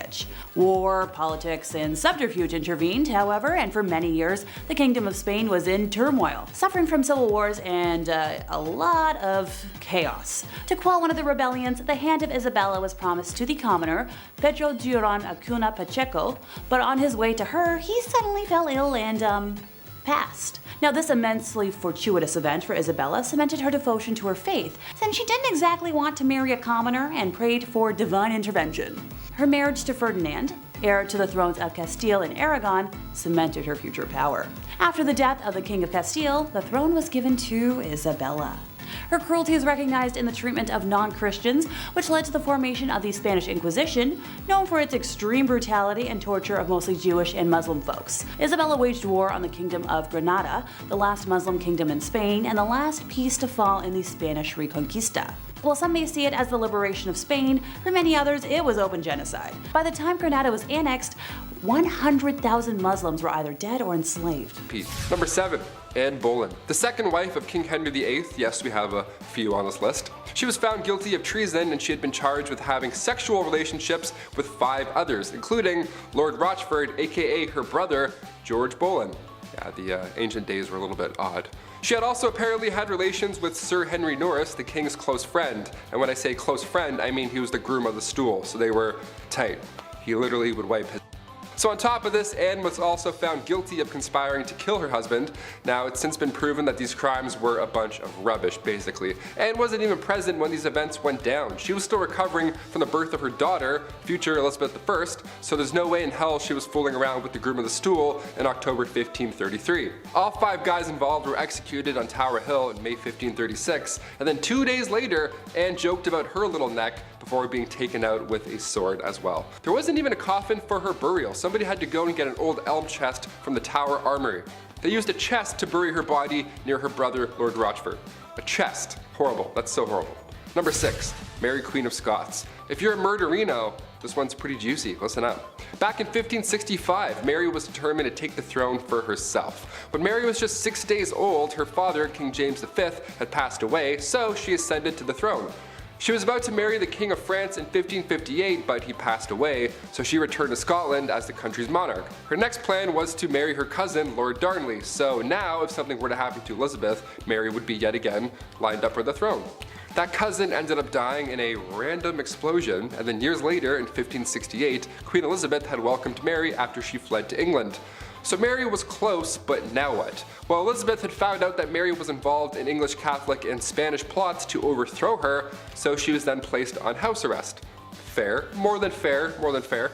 Cut to 19 years later, 1586, a letter had emerged revealing that Mary was involved in a plot to have her cousin, Queen Elizabeth I, killed. She was then sentenced to death and her head was taken off for treason. History is dark, my friends. Even if you're family, shit gets crazy. Number 5, Charlotte Augusta. Princess Charlotte Augusta of Wales lost her life in 1817, and when I say ancient, this is probably the most recent that I'll go, because I know ancient means way back. I gotcha. But I have to include this one, because as far as royals go, she was loved at this time. She ended up falling in love with Britain's Prince Leopold, but a year and a half later, she died giving birth. She was healthy at the time. She was only 21 years old when this happened. Charlotte was lined up to be the queen one day, and historical accounts say that the doctors here were at fault. Charlotte's tragic passing had vendors running out of black fabric. That's how rocked the public was right after this. Just massive displays of grief. What do you guys think? Comment down below. Was this a doctor conspiracy or just classic medieval times? It's the olden days. We can't really do as much. Let us know. Number 4, Catherine Howard. Queen of England from 1540 to 1541. Such a short amount of time, but why? Being the 5th wife of King Henry VIII, cousin to Anne Boleyn, referred to by King Henry as his rose without a thorn, he just gave her all the gifts and she was just 19 years old. Sounds great so far, but you know, because of his list, things won't end up well. Their marriage didn't even last a year until rumors, not letters or eyewitnesses, rumors started spreading about infidelity. There was a small amount of evidence that suggested that she had been romantically involved with somebody beforehand, so a jealous mad king got jealous and mad again. Shocker. You had me at 5th wife, I don't know. She was executed for adultery and treason at the Tower Green on February 13th, 1542. Number 3, Catherine Parr. When Catherine Parr got a position in Princess Mary's house in 1542, she met King Henry VIII. She was smart. She was 30 years old, so it was a step in the right direction age-wise when it comes to these queens and King Henry. Not that there's anything wrong with marrying somebody younger, that's not what I'm saying, but it's just, well, look at this list. All of these people died, spoiler alert, so the older the better at least. I don't know. She was seen as somebody who could nurse the king in his dying age, so the public liked her. She was the first English queen also to write and publish her own books. Now, come 1543, Catherine gave up her man, Thomas Seymour, to marry the king. The two got married that July at Hampton Court Palace, and from that point on, her beliefs were deemed dangerous. Queen Catherine was a supporter of the English Reformation, and Catherine's religious opponents were plotting against her and they tried to convince the king that she was dangerous. Her arrest was even planned, everything was kind of going in a bad direction. And then Catherine went to King Henry right away and then asked for forgiveness herself. You know, for pushing her views too far many times before, and he forgave her. Meanwhile, others are losing heads for having relationships. Okay? Her and Henry were married for 5 years, and then after his death, she married Thomas Seymour just a few months later.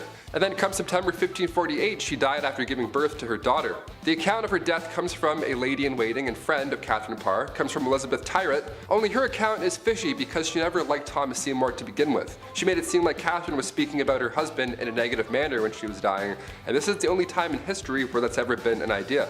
So what do you think? It's like broken telephone, but hundreds of years ago. I'm like, maybe she was friends? I don't know. Sounds like a conspiracy. Number 2, Anne of Cleves. Where to even begin here? Okay, this one is sad, man. Anne was right in the middle of Henry's wives. She was married to King Henry for 6 months, and it was seen as quite strategic in a way. Henry's chief minister convinced him to marry one of the sisters of Germany's Duke of Cleves, either Anne or Amelia. So in order to decide, Henry requested that Hans Holbein travel to Cleves to paint a portrait of each sister. This is like the birth of Tinder right now. I'm not joking, this actually happened. This man compared portraits and then chose Anne because every man praiseth her beauty. She was compared to the silver moon. Yeah, try that on a dating site. I praiseth thou beauty, madam.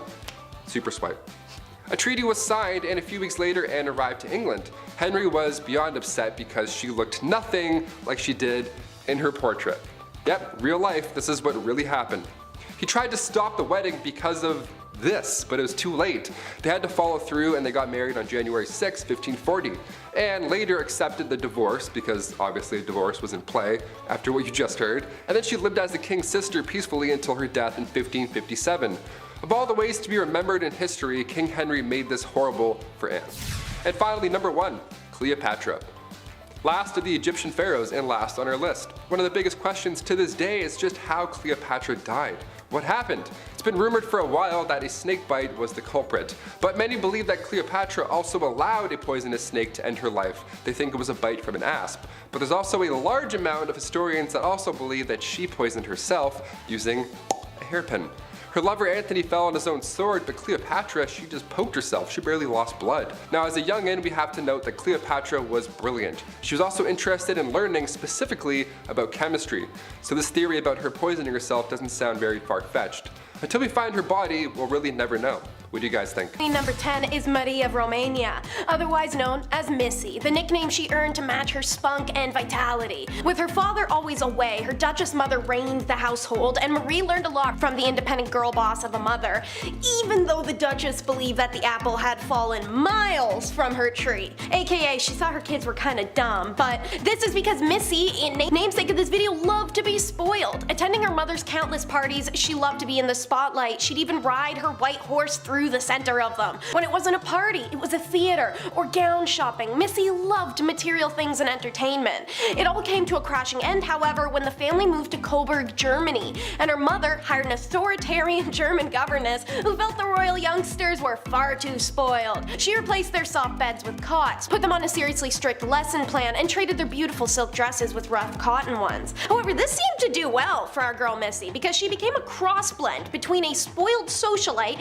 and an intense diplomatic leader. She's married off to the Crown Prince Ferdinand, heir to the Romanian throne, in 1892, and has not one, but 3 wedding ceremonies and elaborate gowns. She often got into verbal jousts with members of the court and became notorious for her independence and rebelliousness. And while World War was running amok, Missy became beloved in multiple countries by people and diplomats alike. She's intelligent, powerful, intimidating, all wrapped in a pretty package. And she even used her status as a fashion icon in a show of solidarity with the Romanian peasant revolt in 1907 by wearing Romanian folk clothing, starting a surprising fashion trend as well-to-do women started wearing the traditional peasant clothing as well. When it came time, she and Ferdinand planned one of the most elaborate coronations that Romania had ever seen. The royals built a whole cathedral for the occasion, and then they served steak to over 20,000 people. Missy wore an elegant custom-made silk and fur costume, and a famous Parisian jeweler made her solid gold crown. Treat yourself. Queen number 9 is Antoinette. Come on, you know she's gonna come up.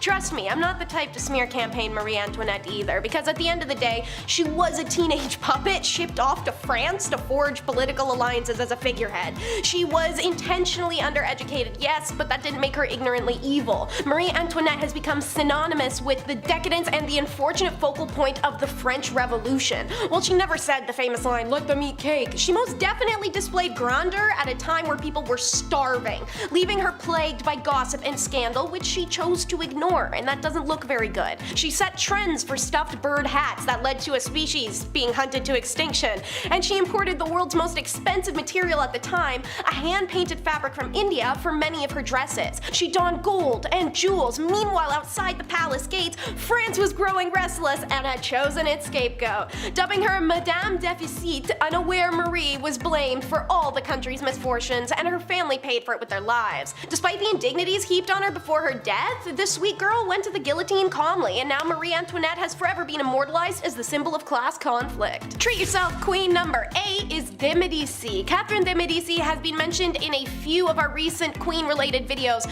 for her evil, disturbing, and cruel behavior. Maybe take a second to check out those videos too if you're a fan of ghastly queen drama, and subscribe to the hive while you're at it. But aside from being a heinous B-word, this queen also happens to be a pretentious, spoiled nightmare. During her time playing a personal Game of Thrones, she collected an impressive list of titles reflecting her horrid reputation. Madame la Serpente, Maggot from Italy's Tomb, the Black Queen. She had been married to the heir of France's throne, Henry II, in 1533 in a ludicrously extravagant affair. The French and Italians exchanged expensive gifts, ate exotic foods, and partied late into the night. Henry even spent the evening showing off to his new bride. However, his mistress, Diane de Poitiers, held his heart. Catherine hated Diane. However, when she came to France, Catherine witnessed for the first time the power a beautiful woman could wield on a man in courts. Thanks to Diane and Henry's relationship, which she would watch through holes she drilled in the floor and their walls. Not kidding. Anyways, Catherine, ever the tactician, gained a reputation for surrounding herself with France's most beautiful and desired women, dubbed the Flying Squadron. These 80 or so women were her spies, who she'd send into enemies' beds, political meetings, and out into the streets of France to collect her tidbits of information she could use. However, as a patron of the Italian Renaissance, Medici truly spoiled herself in collecting more than just pretty women. The woman's gallery was seemingly endless. She hosted painters and sculptors of the world in her home and procured some of the world's most desirable pieces, which alongside her wealth, she left to Florence, Italy when she died. Number 7, Catherine de Medici. I'm chuckling, but I'm glad my obsession with rain in high school is about to come in handy. So serving as the Queen of France from 1547 to 1559, Catherine had enormous political sway over her sons, the French kings Francis II, Charles IX, and Henry III. They reigned through the French Wars of Religion and faced problems with a group of Calvinist Protestants called the Huguenots. It is widely believed by historians that Catherine attempted to have their leader, Gaspard II de Coligny, assassinated. The attempt failed, and fearing retaliation from the most powerful folks in power, Catherine planned to kill them all before they could take action. The result was the St. Bartholomew's Day Massacre, which resulted in the deaths of between, 5,000 to 30,000 Huguenots. Number 6, Lady Elizabeth Bathory. Born in 1560 on a family estate in royal Hungary, Elizabeth was of noble lineage and privileged with education, wealth, and a lofty social rank. Her first taste of the morbidly bizarre was introduced to her during the early years of her life, when she suffered seizures which might have been epilepsy.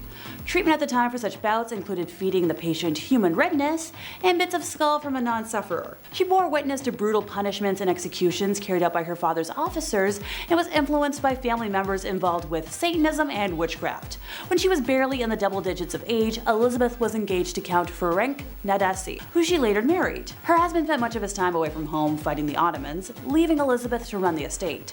Her sadism became more pronounced as time wore on, and upon the death of her husband in 1601, her vicious crimes escalated.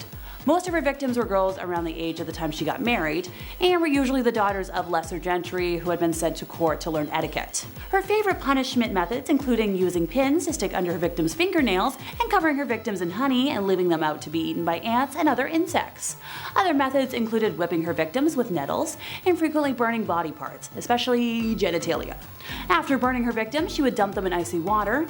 Many of them were punished to the point of death, some of whom were buried in unmarked locations, and some sources even claim she engaged in people munching, making that her darkest secret. Elizabeth and a few of her servants were eventually arrested in 1610, and her accomplices were put on trial in 1611. With over 300 witness accounts and numerous testimonials, a guilty verdict was assured. A servant girl who claims to have seen evidence in Elizabeth's private books stated that her victims were around 650 folks. The accomplices were sentenced to death, and Elizabeth was confined to a bricked-up room with slits for air and delivery of food. She was found dead a couple years later. Number 5, Marie Antoinette. So France's queen between 1774 and 1792 was Marie Antoinette, who was, the last queen before the French Revolution. She had quite the reputation for splurging on expensive things and found herself in quite a few scandals. One in particular was the affair of the diamond necklace. So Countess de la Motte, a young lady, pretended to be the queen's friend and entered the French court in 1785. She fooled a high society member into believing that Antoinette loved him. She even hired a buy-selling worker and disguised her as the queen and convinced the man that Marie wanted to purchase a diamond necklace. The jewelry cost around 1,600,000 livres then, which is almost $12 million today. The money was never paid, and the queen had no clue about what had taken place. But even though she was innocent, the public still despised her. Granted, she's mostly known for her infamous dialogue. When French subjects could not afford bread, she said, "Let them eat cake," which fueled the French Revolution and ultimately led to her execution. Number 4, Queen of Castile. So Juana la Loca was the Queen of Castile from 1504 to 1516, and she suffered from various mental disorders. After her husband passed in 1506, her father buried his body. However, Juana used to open the tomb and caress her husband's dead body, and ultimately she ordered the body dug out and kissed her husband's feet. Additionally, she would carry his coffin everywhere with her, and actually kept it under her bed. Years later though, she eventually allowed his burial outside her window. Look, I just keep weird dolls under my bed. Number 3, Maria Eleonora of Brandenburg. Maria Eleonora, born on November 11th of 1599, passing eventually on March 28th of 1655, held the title of Queen of Sweden from 1620 to 1632 as the wife of King Gustav II Adolf. Coming from a noble German family, she belonged to the prestigious house of...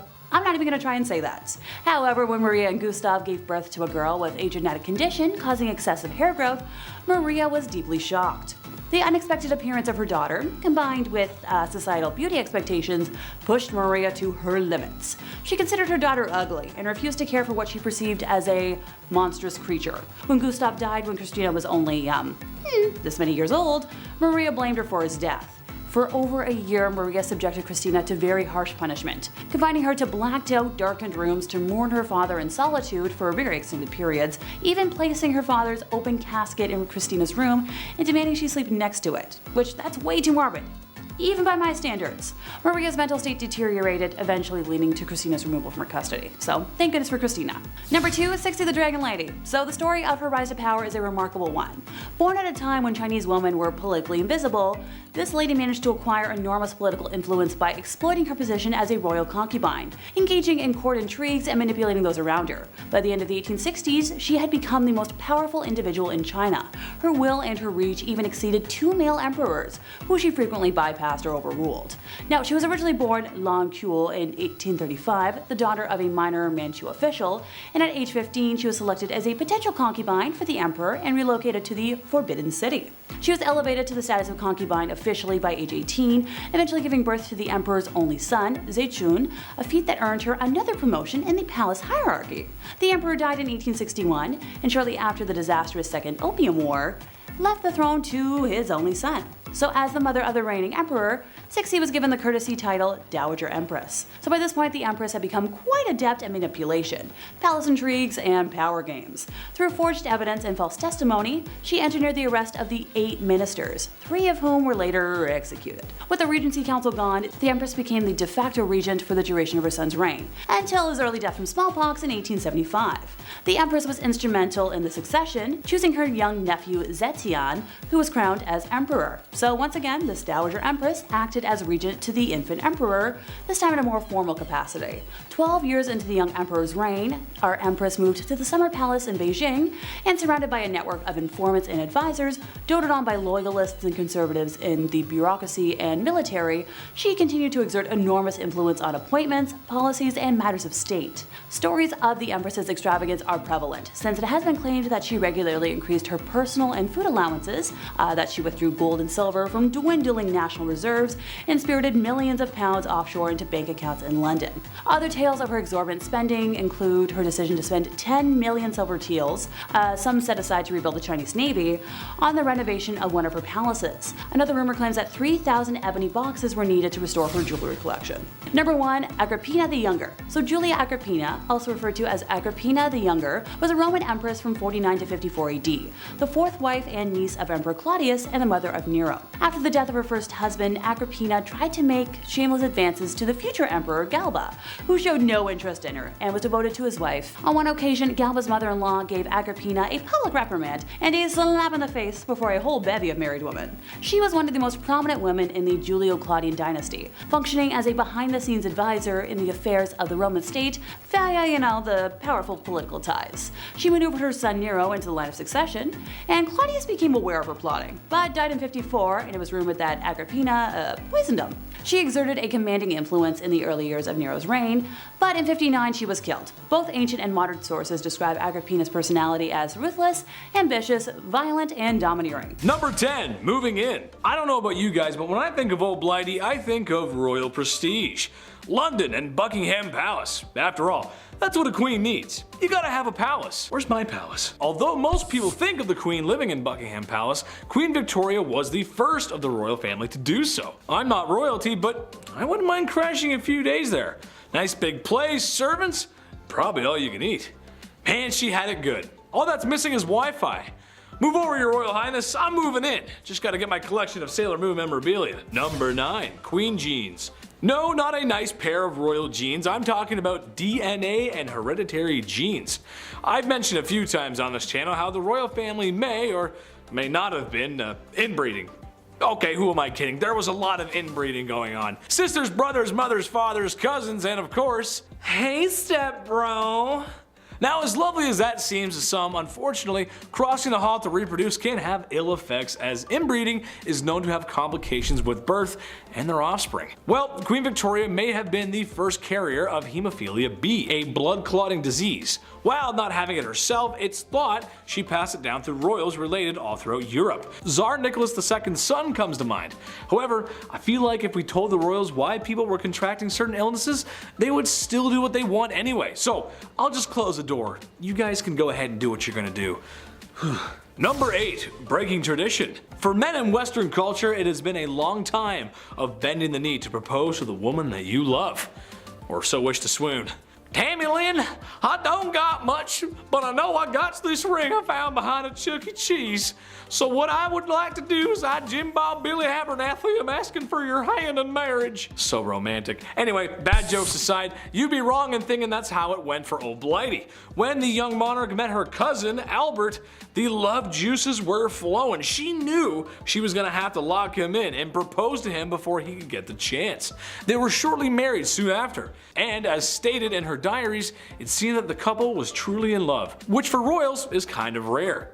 Even today, it's usually men who propose to ladies, but all I'm gonna say is, ladies, I'm 300 pounds of twisted steel and sex appeal, and I put the toothpaste lid back on after brushing my teeth, so Treat yourself. Queen number 7 is the Shadow Queen of France, aka Diane de Poitiers. Okay, so she's an honorary queen. Let's let her have this, because Diane didn't have much aside from a keen head on her shoulder and the love of France's king, something not even collector Catherine Medici could obtain, and she was married to him. Diane had been around Henry since before Catherine was in the picture, or born, so no wonder she made the woman a third wheel. But Diane earns the dub as an honorary queen for more than just skulking around the king. She was actually intellectually and politically sound. Henry consulted with her, valued her opinion on political moves and plots, and she even wrote several of Henry II's official letters, which she would sign for him. Sometimes they even signed the letters with their couple name, Henry Diane. I kinda get why Catherine was so annoyed, like rub it in her face much. Anywho, how was she spoiled? Well, she drank gold, like literal gold. I'd say drinking gold would like constitute as having some money to toss around, but back in 16th century France, people, especially members of nobility, tried to assuage wrinkles and age spots with a daily tonic of gold chloride mixed with diethyl ether. Seeing as one of the ingredients literally has dye in the name, you know this stuff was toxic. Diane was known for a few other things as whack as this, such as having her own official color in court, which was black and white, because it represented the dark and the light of the moon. Also, when her husband died and she was left a widow, she quite literally reinvented herself to be the Roman goddess Diane and expected to be treated as such. She used Henry's obsessive love for her to reign in jewels, gowns, power, and glory. Treat yourself. Queen number 6 is Cleopatra. Come on! Once again, this girl had to come up. You had to know. Cleopatra is one of the most famous rulers of the ancient world, renowned for her cunningness, beauty, and materialism. She grew up amidst unsurpassed luxury and inherited a kingdom that was in decline, but it didn't stay that way. Cleo was a mastermind who managed to flip the board and turn Egypt into a literal cash cow before she lost it to Octavian. Like de Medici, Cleo, however, was big on collecting items. She cultivated Egypt long before she ruled there, and their identity and product was her most favored from anywhere in the world. She spent her childhood practicing dramatic entrances into rooms and sewing elaborate costumes to depict herself as the goddess Isis, who she came to genuinely believe herself to be. Mark Antony famously emptied the libraries of Pergamum just to give her 200,000 manuscripts, knowing she loved a good book. And who can forget he allegedly gave her 3 gold and jewel-encrusted eggs, each more valuable than the last. And then there's the famous story of the pearls, how she had the most elaborate and expensive pearl in all of the lands, and during a bet with Mark, dissolved it in wine and drank it to show her grandeur. Call that a power move. How wealthy was she that she could just drink down a fortune like that? Well, to quote, into her coffers went approximately half of what Egypt produced. Her annual cash revenue was somewhere between 12,000 and 15,000 silver talents, and to break down how insane that was, the most lavish of lavish burials for kings cost 1 talent. A half talent was a crushing fine for an Egyptian villager. A priest in her day made 15 talents yearly. On one contemporary list, Cleopatra appears as the 26th richest person in history, worth about $96 billion today. Treat yourself, queen number 5 is Eleonora. Queen Eleonora of Brandenburg grew up pretty pampered and cosseted by her parents, with a mediocre education in all things political and worldly, but a pretty intense one in being a devout wife and a patron of God. Pretty normal stuff for a woman back then, especially if the Brandenburg's ancient and well-connected lineage. She grew up in silk, jewels, gifts, and novelty, and when it came time for courtship, she sent men away, more than her father did, for low dowry offers, believing herself to be worth way more than that.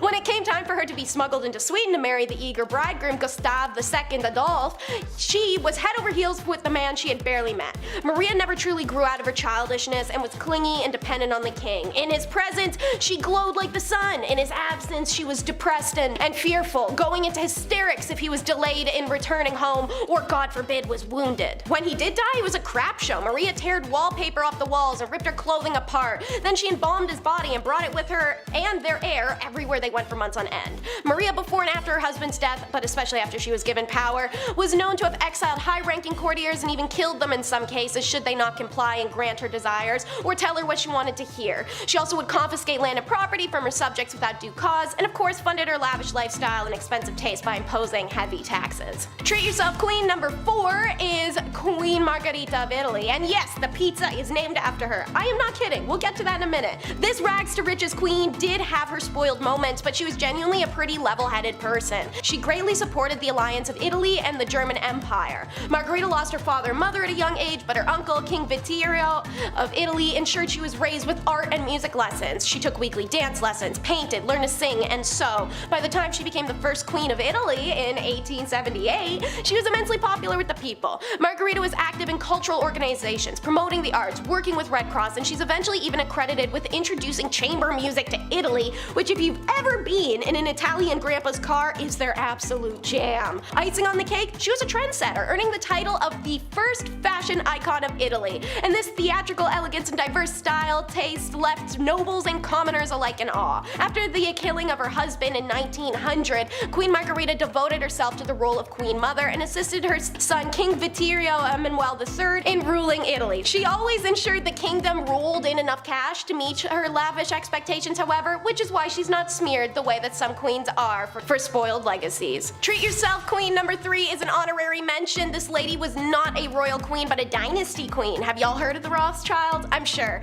One of the most powerful and shady families in existence, just holding all the world's wealth in their hands. The Rothschild family may be as low radar as possible, but their excessive amounts of money means they live exactly however they want. Meet Panonica Koningswarter, laden with family money, being a scion of the Rothschild. But not every heiress has their rebellious period young, evident from most queens on the list who spoiled themselves in their later years. Her scandal was ditching her husband, family, and fortune in pursuit of Mary Jane and jazz. Panika's early life played out in a way that was expected of her. She married a French baron, she became a baroness in her own right, she raised 5 kids in an idyllic French countryside castle, and she held fast against the Yahtzee movement in France during the Second World World War, even smuggling herself into Africa to decode messages and stuff. But in 1951, war's over and she's had a glimpse into life outside of stuffy regality and packs her bags, abandoning her family. She goes to the Big Apple to pursue dreams of sensuality, decadence, and relaxation, all inspired by the glamour of Sin City mafioso aesthetics. The separation and abandonment shocked the Rothschild family, and Panonica is one of the few in their lineage to be excommunicated. She made new confidants in the form of Charlie Parker, who, if you know the story, literally died in her hotel room, choking to death, laughing at a juggler, and Thelonious Monk. In fact, when she and Monk were busted for some ganja possession,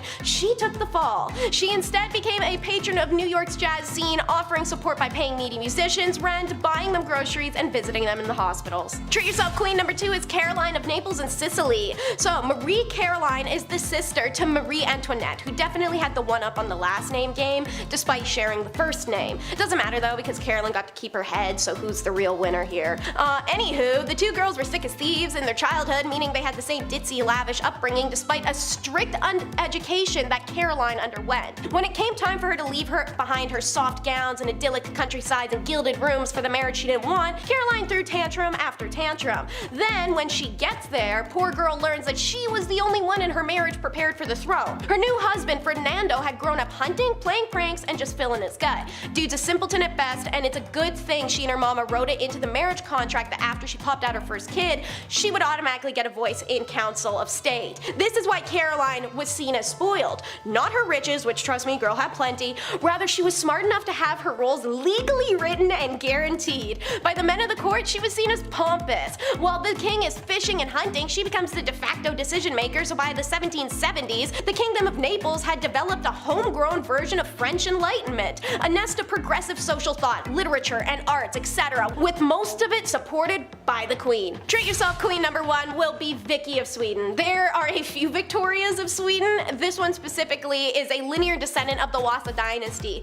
making her more important than even her kingly husband of the Bernadottes. But unlike the other ladies on this list with a royal upbringing, Victoria's just sucked. Strict and Spartan, she was raised to focus on duty. Among other things, her mother ordered her to sleep on a hard mattress by an open window her entire life, believing it would raise her to be a stronger leader. She was given conventional education for her gender and class with a focus on art, music, and languages, and could play the piano, paint, and speak French and English. When she was married off, it was to Crown Prince Gustav of Sweden and Norway, which immediately inflamed excitement from the Swedish people. Her ancestry was that of Swedish royalty's old blood. So by becoming their queen, Victoria brought the blood of old Swedish royal family. Woohoo! She received a very elaborate welcome on the official cortege into Stockholm on October 1st of 1881, and from then on the Spartan queen became very spoiled by the people indeed. The peoples doted on her, as did her husband, before he started to dislike her, that is. Her popularity also didn't last for a couple reasons. Having spent her childhood next to an open window every night, her health was crap. The queen had to leave Sweden every winter, and the absences upset the people as well as drove a wedge between her and her husband, and they started their own respective affairs. Oh, and one last thing, using her family wealth and her own political interests, this queen spoiled herself by gambling Sweden's political neutrality for her own personal cause. Victoria headed a conservative pro-German faction in Sweden during World War I.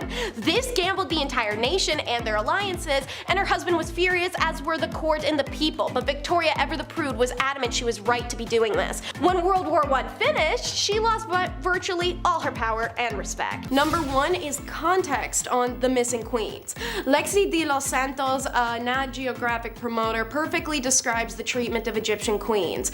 Out of all the ancient civilizations, Egypt was the only one that really valued women, but after their rule, male leaders just erased all memory of these women because they didn't want them to have all that success. But why would ancient men in a culture that respected and revered women still strike them off the record in a fit of primal jealousy when they've been regal? It was best explained in the recent Bumblebee video, Top 10 Messed Up Things That Happened to Women in Ancient Egypt. It's the blame game.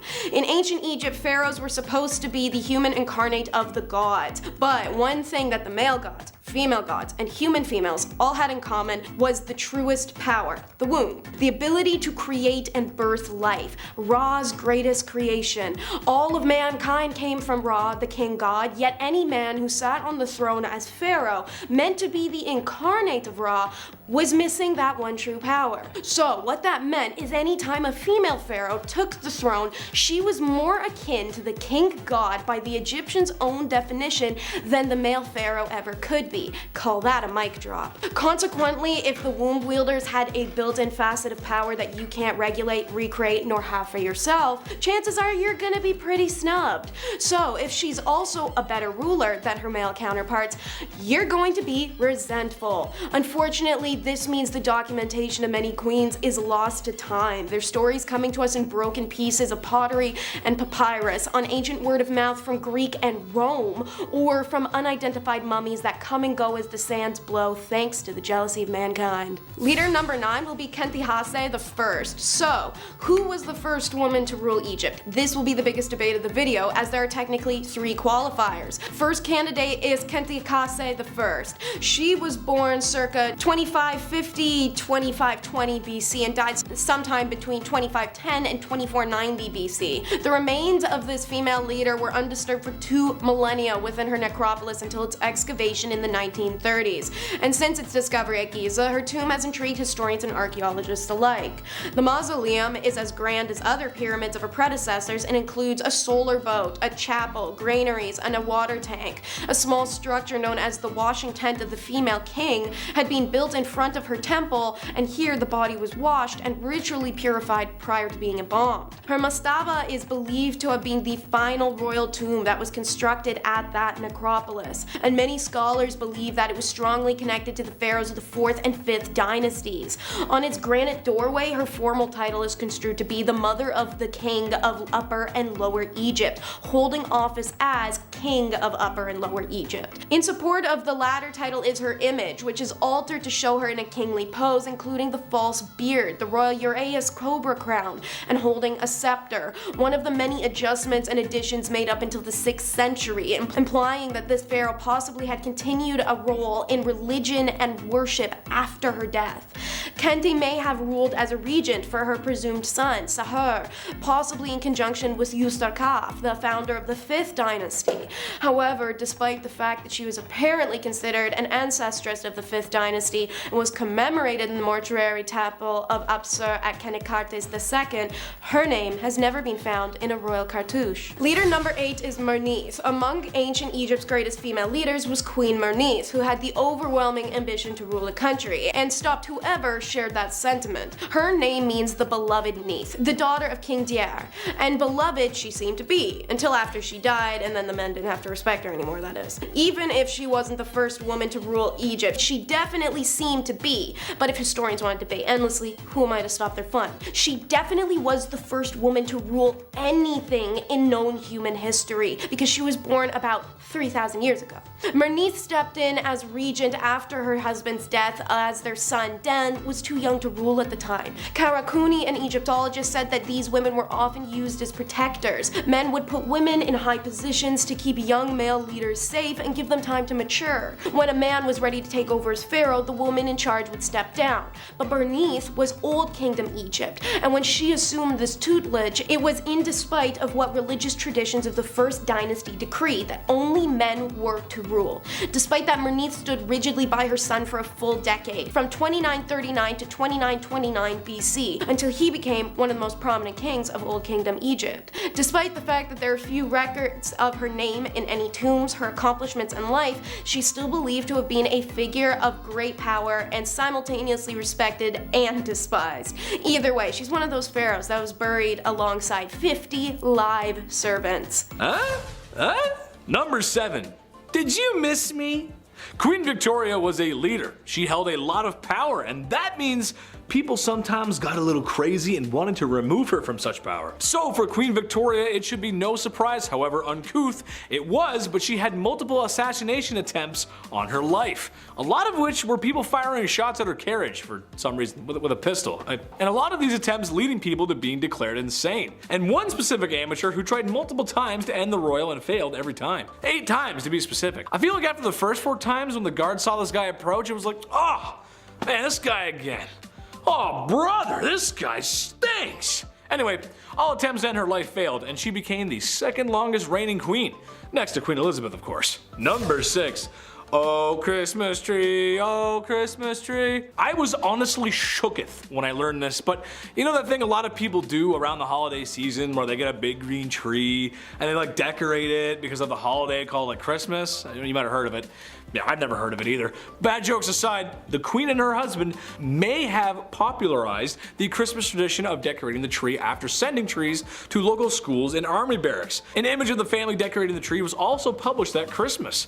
I wonder if they popularized any other traditions as well, like your aunt drinking too much wine, and that one uncle, no matter how many times he's told, says something at the dinner table that would have him sitting in HR so fast that, well, he'd be sitting in the HR office for saying something like that in public. Everyone's got an uncle like that. Number 5, the Terror of London. If you're into serial killers and just a little goth or emo, I mean who isn't, then you know who Jack the Ripper is. If you don't, he was a serial killer who roamed the streets of Victorian England and killed multiple women of the evening, and what can be called the first, or one of the first, modern serial killers. Jack the Ripper, however, is one of the psychos who got away. No one is 100% sure on who the Terror of London was. However, that hasn't stopped people from theorizing on his or her true identity. No, not Queen Victoria herself, although there are some who believe he was a woman, which would explain how he got away so easily. However, another popular theory is that it was the Queen Victoria's grandson, Prince Albert Victor. While there isn't much evidence to support this claim, or any of the claims really, it is interesting and makes me wonder,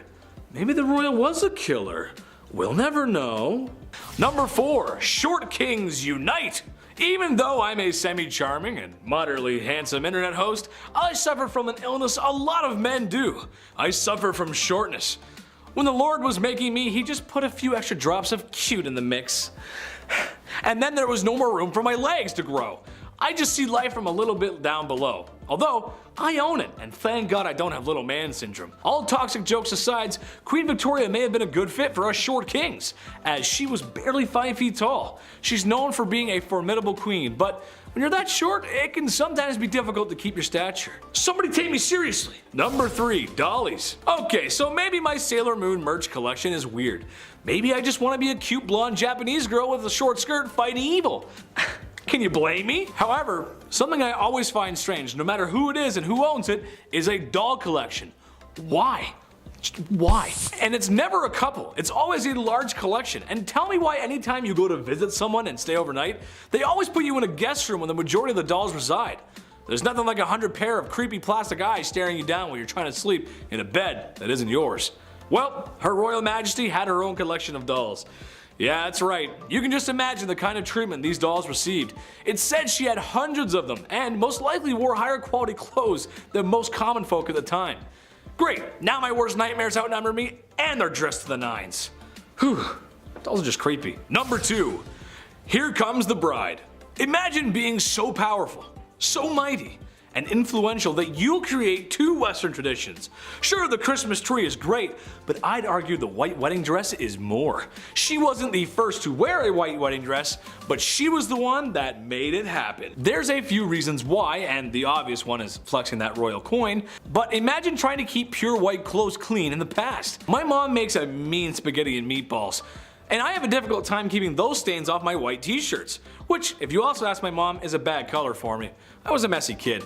That's why other colors at the time made sense. After all, there's no dry cleaning in the 1800s. At least not with modern machines and stain remover. Hey Alexa, can you add stain remover to my list? Number 1, send lewds. Despite being known as a somewhat prudent queen, apparently the queen had an eye for the art that was lewd. In one case, the royal husband and wife gave each other art. She got some nice work, and he got some Nice works, if you catch my drift. We all know how nudity and lewd imagery can be treated by those who wish to censor it. Queen Victoria felt the opposite and had somewhat of an appreciation for the human form, even commissioning a lewd painting of herself. At least lewd for the time, it was more like a wrist and ankles kind of thing, but you know.